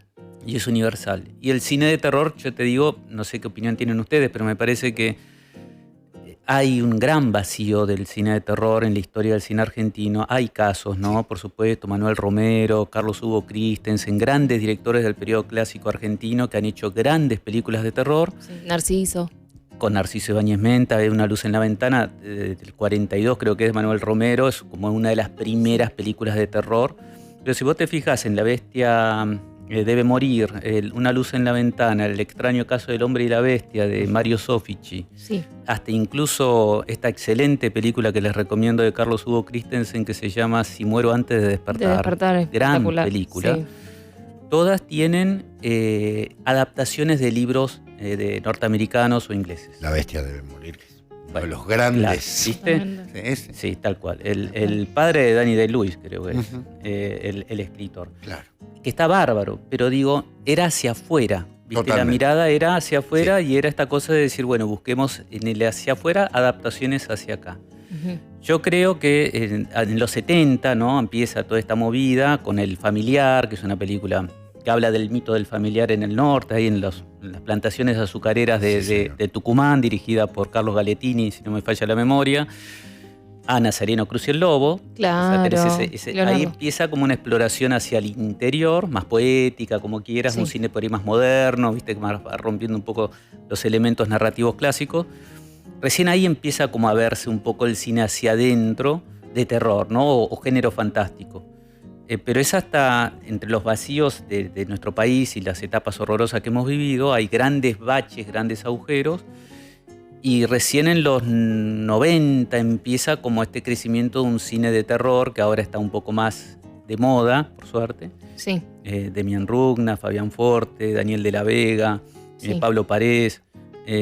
Bueno, hay un montón, ¿no? De chicos y chicas también. Está Laura Casabé con La Virgen de la Tosquera, que Sí. ya venía haciendo también varias películas, que empiezan a encontrar su propia identidad y también a meterse un poco más adentro. El Escuerzo es una buena película, El Monte, por ejemplo, empiezan a ver hacia adentro, pero con ojos de respeto, esta sensación que uno tiene, ¿no? De empezar a investigar amorosamente con el interior porque hay mucho acá muchísimo. Sí, totalmente. Y también eso, ¿no? Si bien siempre que hablamos esto de lo esotérico y lo exotérico, si bien los miedos son los mismos y el terror, como decíamos, no importa si son pueblos originarios de África Sí. o afroamericanos o nuestra historia, si bien el miedo es el mismo, los terrores son los mismos, como la importancia de lo exotérico, ¿no? De lo que, cómo lo vivimos nosotros, ¿no? Exacto. Si bien es universal, como decíamos, el western es universal, El seguro color que es universal. local, si me permite. Totalmente, Claro. pero digo, hay un arraigo de la identidad norteamericana muy grande en el western, si bien por supuesto las películas de Clint Eastwood nos hablan a todos, ¿no? Digo, el héroe o la figura Total. heroica. Totalmente. Pero la importancia de eso, ¿no? Si bien los terrores son universales, como cómo se traduce, cómo se vivencia en cada identidad, ¿no? Exacto. Que también hace la identidad nacional, por supuesto, Sí. y demás, ¿no? Y después aparece, saliendo un poco del terror andino, aparece Nocturama, que ya ahí te Nocturna. metes más, Nocturna, perdón, te metes más ya con lo fantasmagórico, ¿no? Sí, Nocturna es una película que está más en clave ¿viste? De la Ghost Story. Ahí sí nos podemos meter más en el mundo de la Impresionante. clásica historia de fantasmas, ¿no? Clásica. De hecho, para mí tiene mucho de la novela de Dickens. Me sale Cuentos de Navidad, pero no es Cuento de Navidad. Bueno, la del viejito que lo visitan Sí. los tres espíritus. Sí, Sí. Ya me va a salir. pero La el punta. personaje es Great. Ay, por Dios. Sí, no importa. Es espectacular. Todos conocemos la Sí. historia, es buenísima. Totalmente. De hecho, Exacto. yo pensé en Nocturna ubicarla en Navidad también en un momento, haciéndole un pequeño homenaje. Sí, Nocturna es como una película por ahí más clásica en términos de narración. Sí, pero, perdón que te interrumpa, pero aparece esa identidad argentina, porque es una familia de Sí. padres grandes que vos decís, es una situación cotidiana, ¿no? Que Sí. uno conoce. Bueno, los padres de tal amiga que... Cuento de Navidad. Ahí está. Cuentos de Navidad. Ah, era Cuentos de Navidad. Sí. Claro, Christmas Carol, que está... Gracias. Las películas animadas Gracias. están buenísimas. Claro. Sí.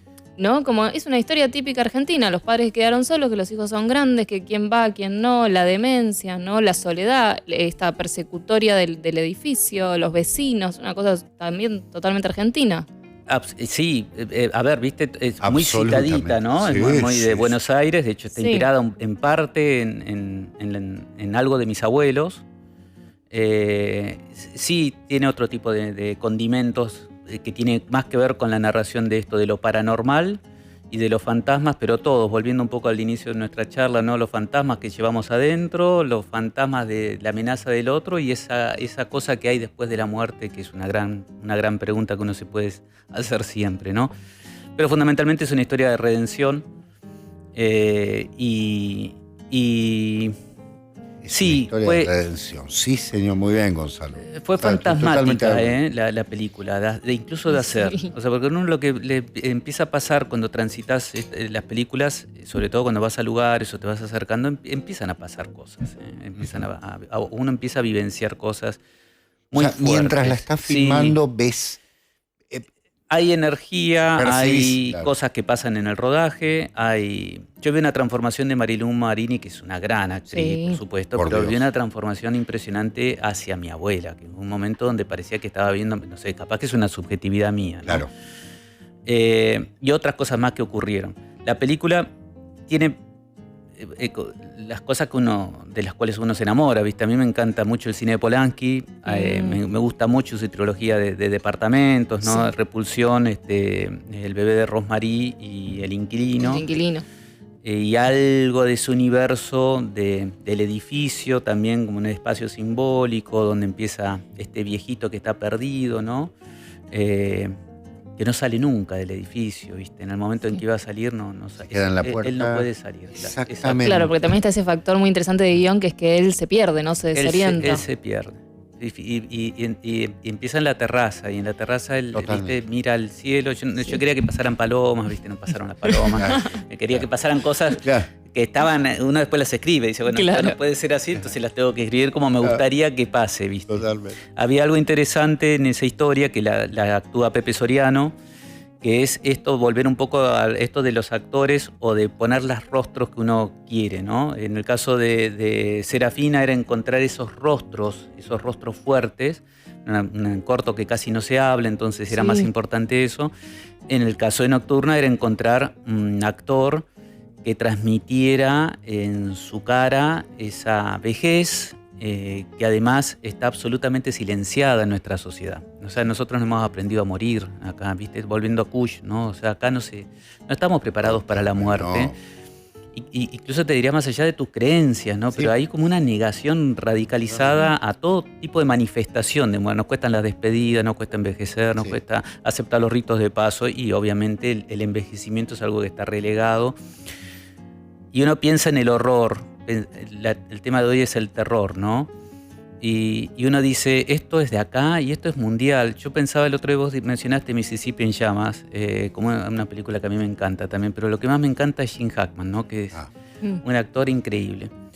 Y vos sabés que cuando me enteré de la muerte de él, pensé en Nocturna. O sea, totalmente, él estaba desorientado, una cosa muy... Una semana perdido en Horrible. su casa con su mujer muerta, que él no podía interpretar por su Alzheimer que su mujer estaba muerta. Claro.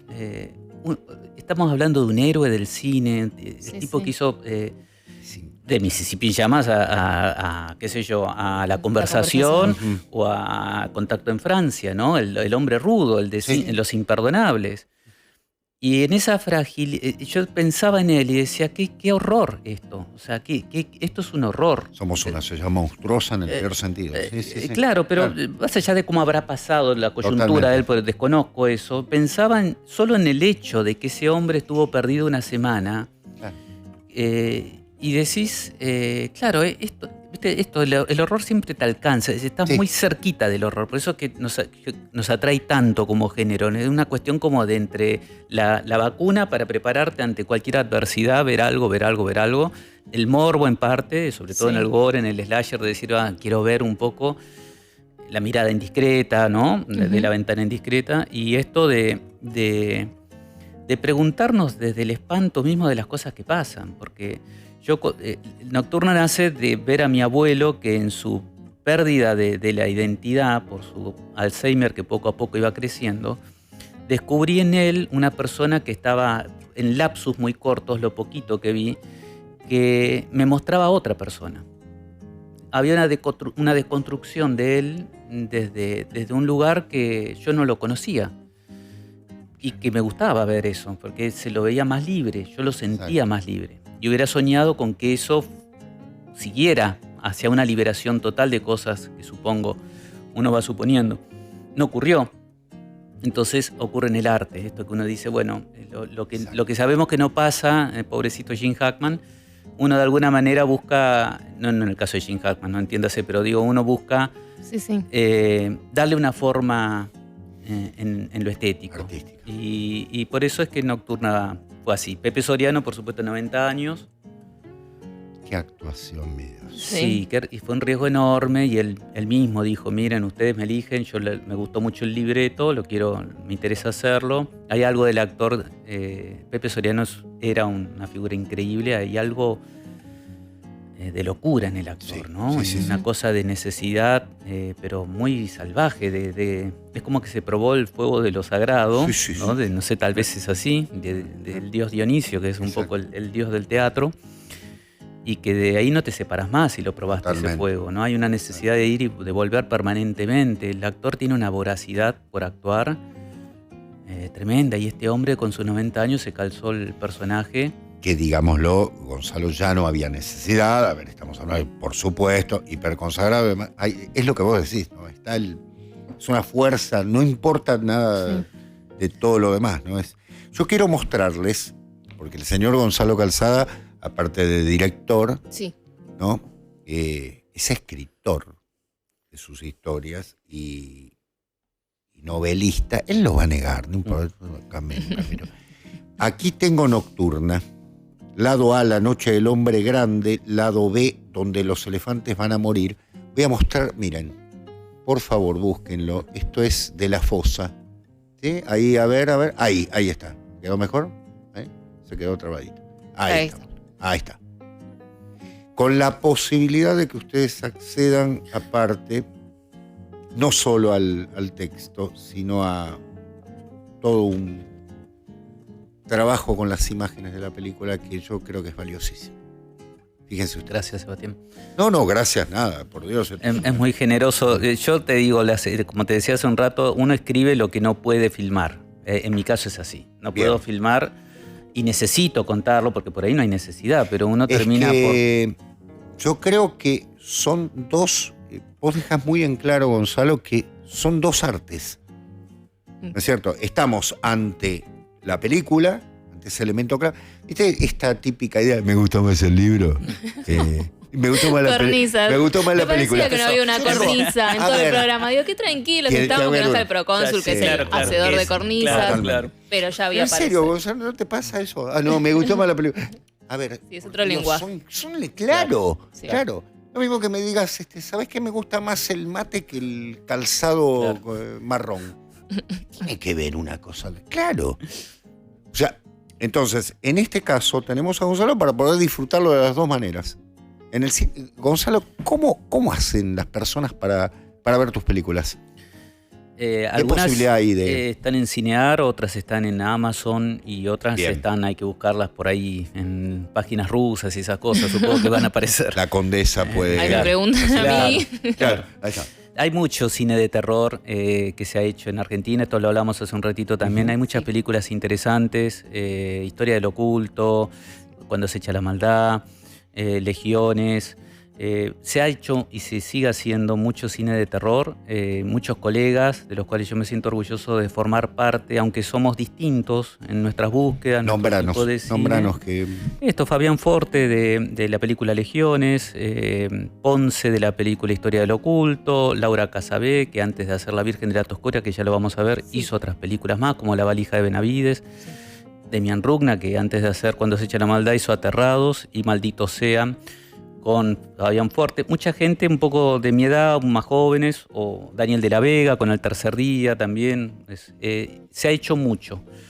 Es difícil encontrar, hay disperso por todos lados, pero creo que nos reúne mucho el Festival del Buenos Aires Rojo Sangre y el fandom. Hay un grupo de gente muy querida que nos sigue, que va rescatando un poco estas películas, que va viendo la obra que uno va haciendo, pues ya con los años que uno tiene, obviamente ya vas completando ciclos de películas, ¿viste? Esta sería Nocturna, mi película quinta, sexta, y ahora vengo de filmar lo que sería mi octava película casi, que es La Trenza. Entonces, No hay muchos espacios, pero se encuentran. Hoy la tecnología creo que tiene a favor eso, ¿no? Que uno, el que quiere más o menos, el tema es saber que existe, ¿viste? A veces es difícil saber que existen un montón de cosas, ¿no? Sí. Autores, escritores increíbles, ustedes son unos divulgadores fascinantes porque uno va descubriendo un montón de cosas que no sabía que existían y cosas clásicas a veces. Imagínate esto que son ensayos, ¿no? Intentos de cosas, en realidad que uno va haciendo. Otra, ¿cierto? Sí. Acá tenemos Resurrección. Esa es una novela. A ver, esperen. Novela gótica. Ahí está. Ahí está. Qué pésimo que soy yo. Ahí está. Ahí está. Resurrección. Es una novela gótica que también, obviamente, está hecha. Pero vos sabés que surge de este desconocimiento que a veces tenemos todos de nuestra propia historia. Porque uno ve yo veía, obviamente, como todos éramos chiquitos, Viaje a lo Inesperado. Sí. Veíamos las películas de la Hammer y de Roger Corman, ¿no? La caída de la casa Hadcher, bueno, mencionábamos, ¿no? Con Vincent Price. Y parece que los castillos y las historias de peste y todo estaban afuera, ¿viste? Acá no podía ver. En Nueva Inglaterra, ¿viste? Todo claro. Inglaterra 1800. Exacto. Todos los fantasmas estaban, claro. Allá, ¿viste? Claro. Y en realidad uno camina por la ciudad y ¿viste? Ya ves casas, la Casa del Ángel, para mí es una historia gótica, absolutamente. Una casa que ya no existe, ¿no? Pero que se llamaba así, la Casa del Ángel, y adentro hay una historia turbia y fuertísima. Torres Nilsson. Claro, de Leopoldo Torres Nilsson. Y hay mucho en Buenos Aires, hay mucho, ni hablar en las provincias. Yo vengo de Córdoba, ahí hay casas traídas por catálogo de afuera que de golpe quedaron y vos pasás. Cerradas. Claro. ¿Y esta casa acá qué hace? ¿Viste? Barón Bis. Sí, claro, por supuesto. Tiene eso ahí, el ala en Camino a Altagracia, ¿viste? Sí, el ala. señor. Sí, increíble, Barón Bis, un personaje divino. Claro. Y la peste amarilla, ¿viste? Acá en Buenos Aires. Exacto. Resurrección está ubicada en ese momento, 1871. Con nuestro Goya.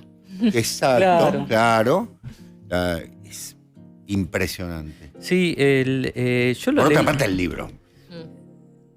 Bueno, gracias. Muy buena novela. Gracias. Yo te digo, en realidad uno escribe lo que no pudo completar. De hecho, fue un caso mixto también, porque en realidad uno está filmando y vas descubriendo cosas que te dice un actor. Viene Patricio Contreras y te dice, yo lo haría de esta manera. Y uno va, mientras vas reescribiendo mentalmente, vas diciendo, mira qué interesante esta mirada.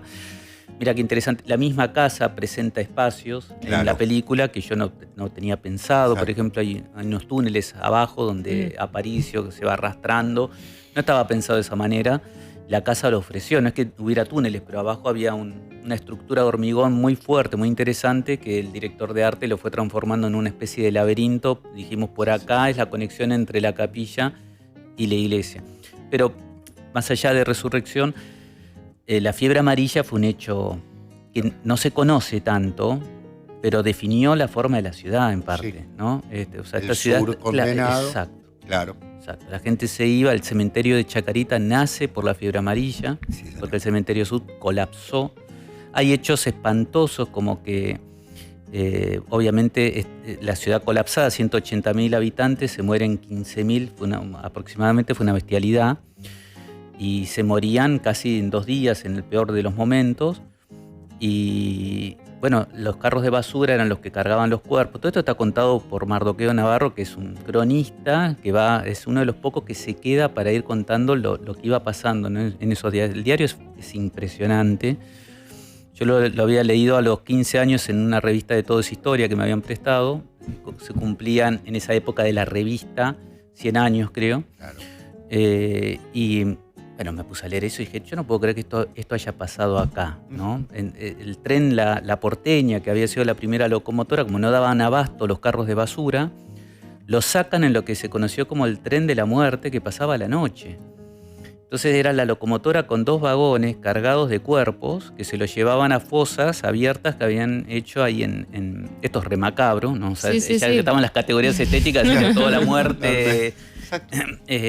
La peste, ¿no? Sí, totalmente. Y todos estos casos que sabemos que ocurren, que los tiraban y algunos se despertaban porque habían dado que estaba muerto y no estaba muerto, y entonces el tipo se despertaba en medio de la fosa Como una catatonia. Exacto, ¿no? Claro. Exacto. Y todas las miserias, ¿no? Esto que también pasaba, que entraban a los lugares, no solo a los conventillos, sino a las casas de familia adinerada que se habían ido al norte para romper, afanar, bueno, remedios que no se sabía si servían para algo, pero subían los precios. Nada muy lejano a lo que vivimos. Eso pensaba, sí, hace un poquito. ¿Viste qué loco? O sea, es tremendo. Sí. Y estamos a la vuelta de la esquina de cualquier otra de estas, ¿no? Totalmente. Totalmente. Y esto ocurrió en Buenos Aires. Ocurrió en Corrientes, ocurrió en Buenos Aires. Vos decís, caminás por calles que desconoces esto, ¿no? Es un espacio tan rico en términos narrativos, de terror o gótico, lo que sea, que uno dice, ¿cuánto se ha hecho de esto, ¿no? Esto que decías vos.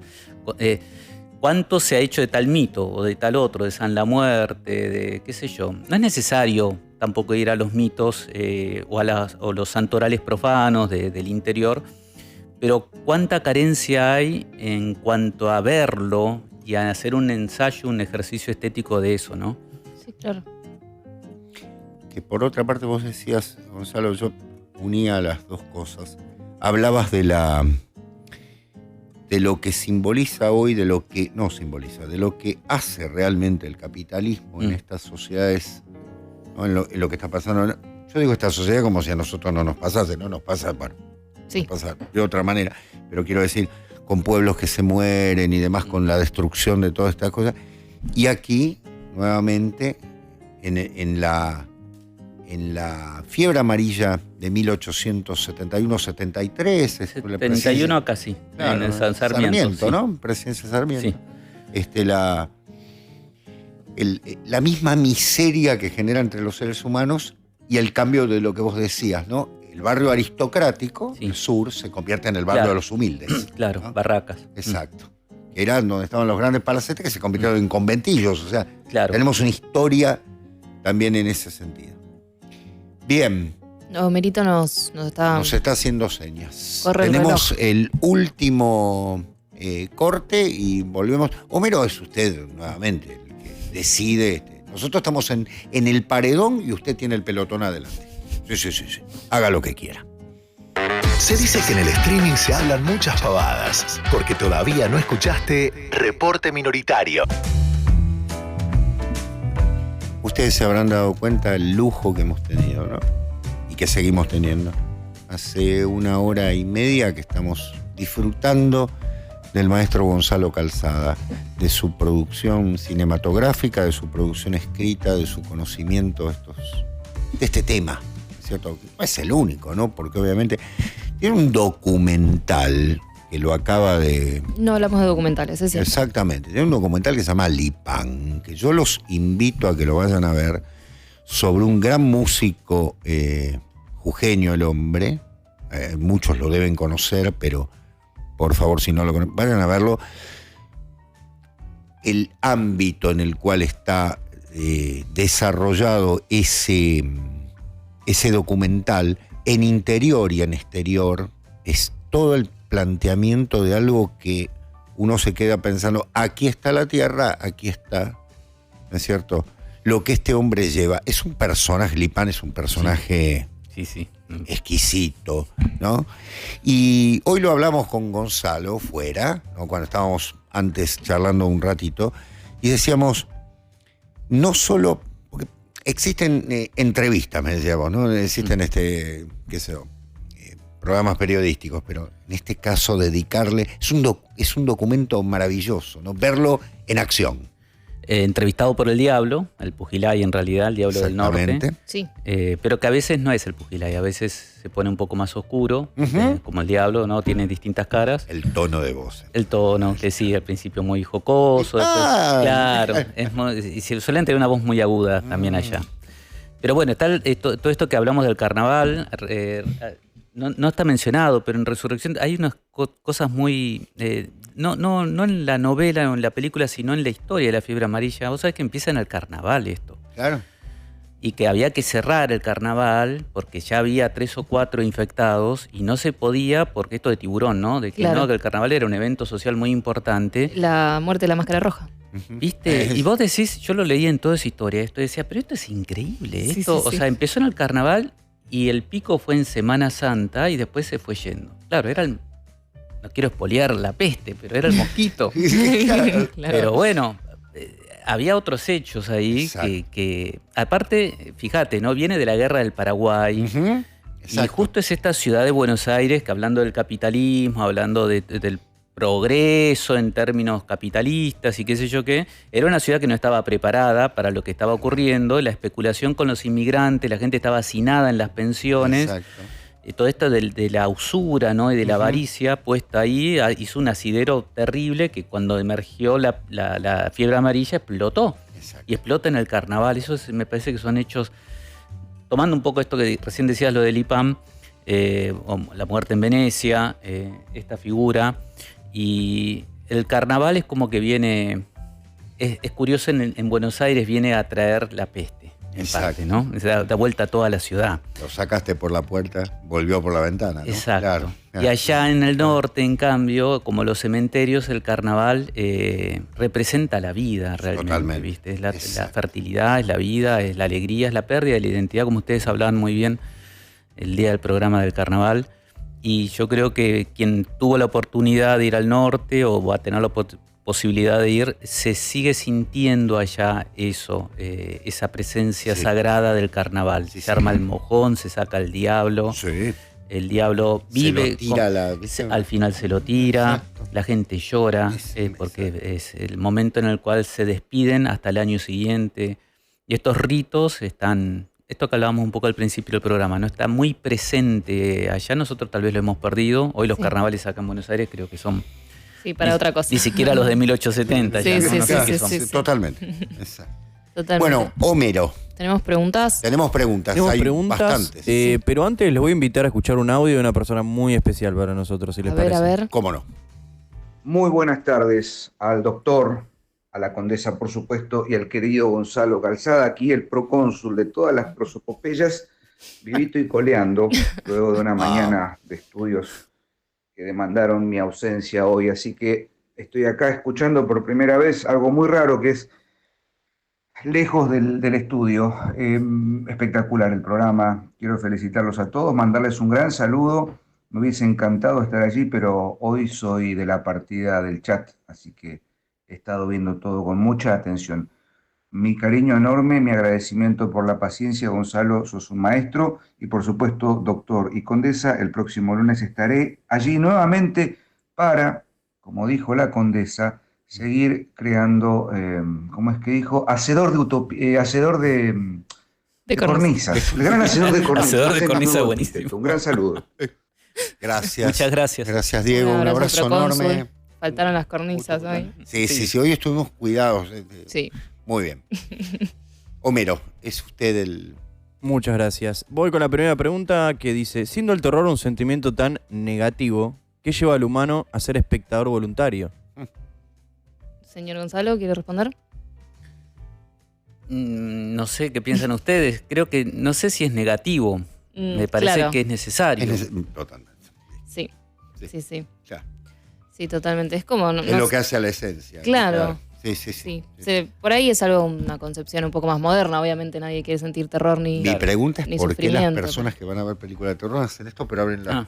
Claro. ¿no? Como si esta parte fuese una... Claro.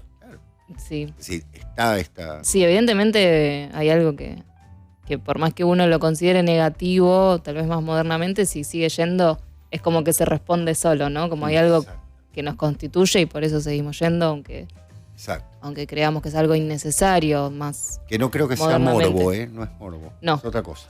Sí. Bueno, vivimos al margen al borde del terror siempre, entonces necesitamos ese diálogo con el arte, una y otra vez, que nos permita verlo desde un lugar estético, posible, digerible a veces incluso, hasta incluso de las cosas más gore, que son casi como una parodia de lo gore real, ¿no? O sea, hay como un proceso estético ahí sobre algo que... Yo me acuerdo cuando fui al Museo de la Morgue en Córdoba, tenía 16 años, me escapé de la escuela y yo como un tarado pensé que eran estatuas, no sé, ¿viste? Y no pude comer por una semana. Claro, pero no podía creer que realmente esa cabeza había sido una persona. Claro. Qué locura. Y uno se pone a pensar en eso, que esa cabeza era de una persona que pensó, que habló, que amó, que lloró, y estaba en un frasco.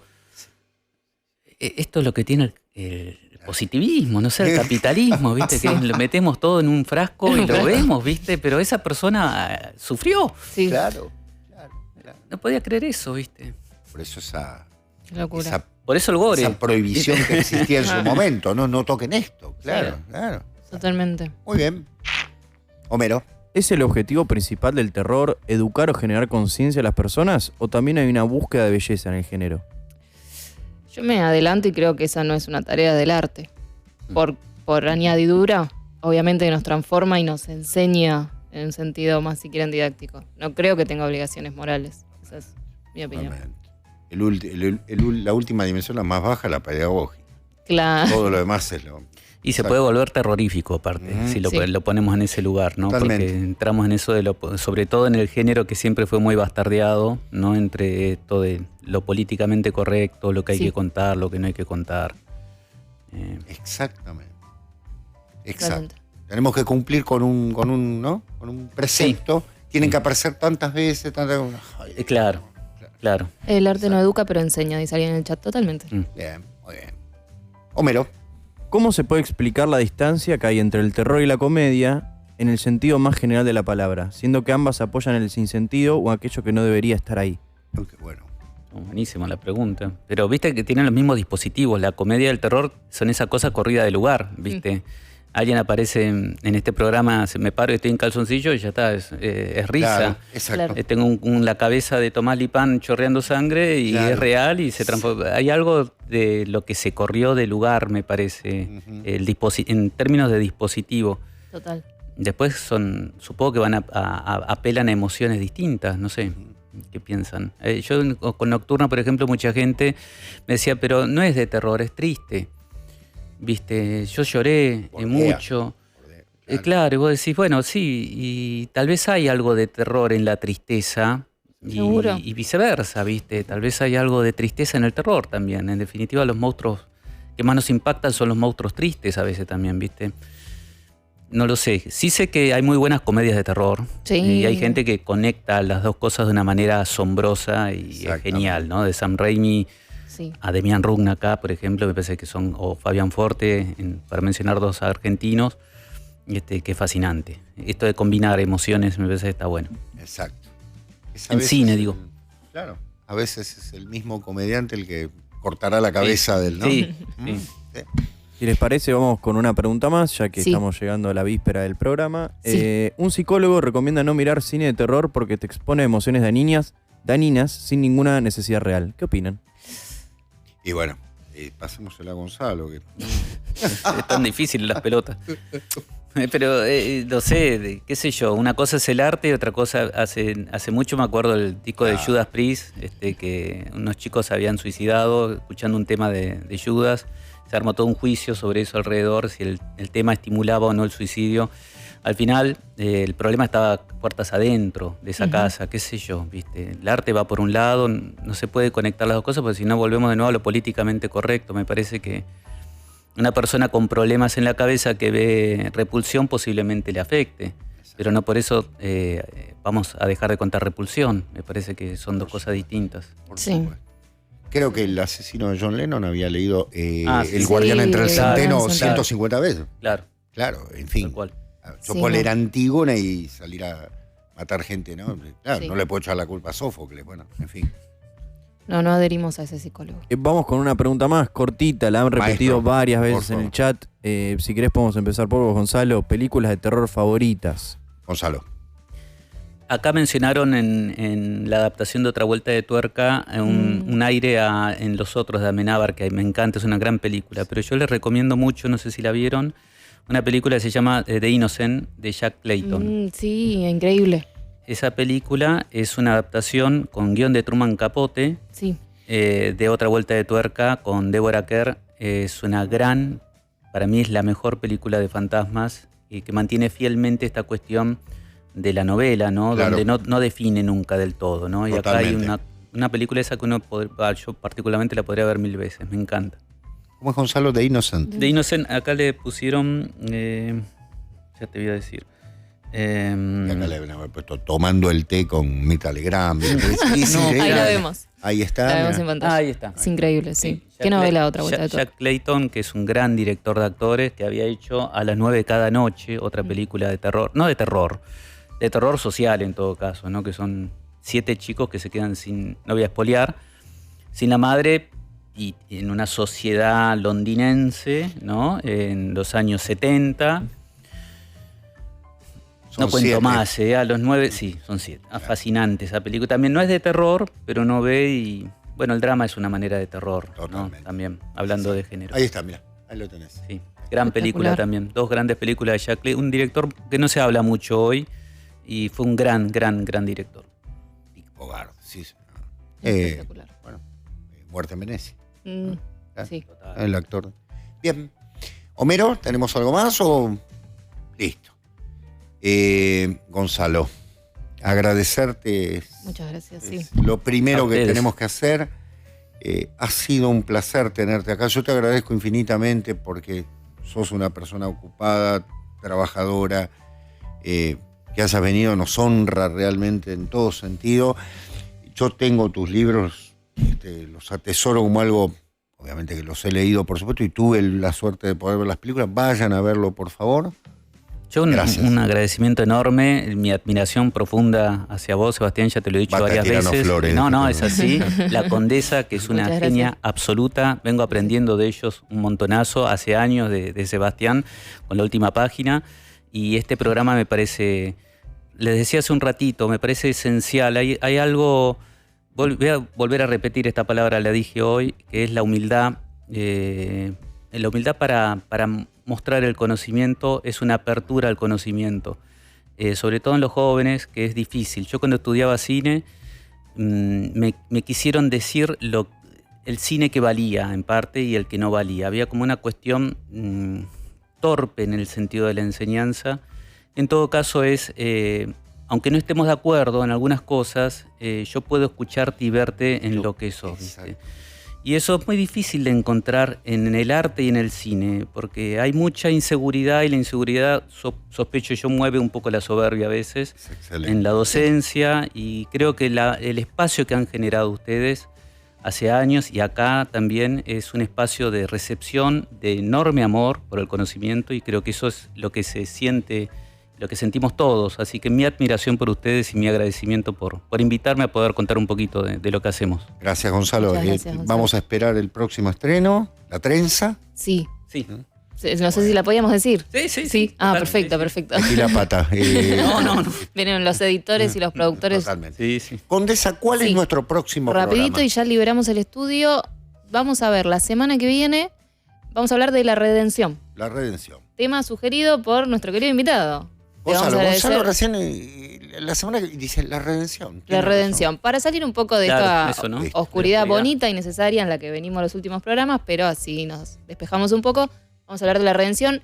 Todavía no sabemos cuál, pero vamos a leer a Silvino Campo. Así que léanse sus compilados vamos a mandar de cuentos, que de algunos de ellos estaremos hablando, que ya trata mucho el tema. Sí, Así y que estén gracias. atentos, perdón, también estén atentos a las redes de Reporte, que ahí les vamos Saldrá a la terminar venta. de comunicar la venta y todo. Muy lo bien. demás. Sí. Homero, una maravilla. Gracias a Gracias todos. a todos. Gracias a la Gracias, producción. Diego, por ahí donde estás también. Exactamente. Gracias a Un abrazo Diego. enorme, Diego. Sí. Gracias, Gonzalo, Condesa. Gracias a Y todos. bueno, la semana que viene estaremos acá nuevamente para remar desde la minoría, viendo si las cosas no son mejores, pero al menos que no sean tan malas, ¿no? Abrazo enorme.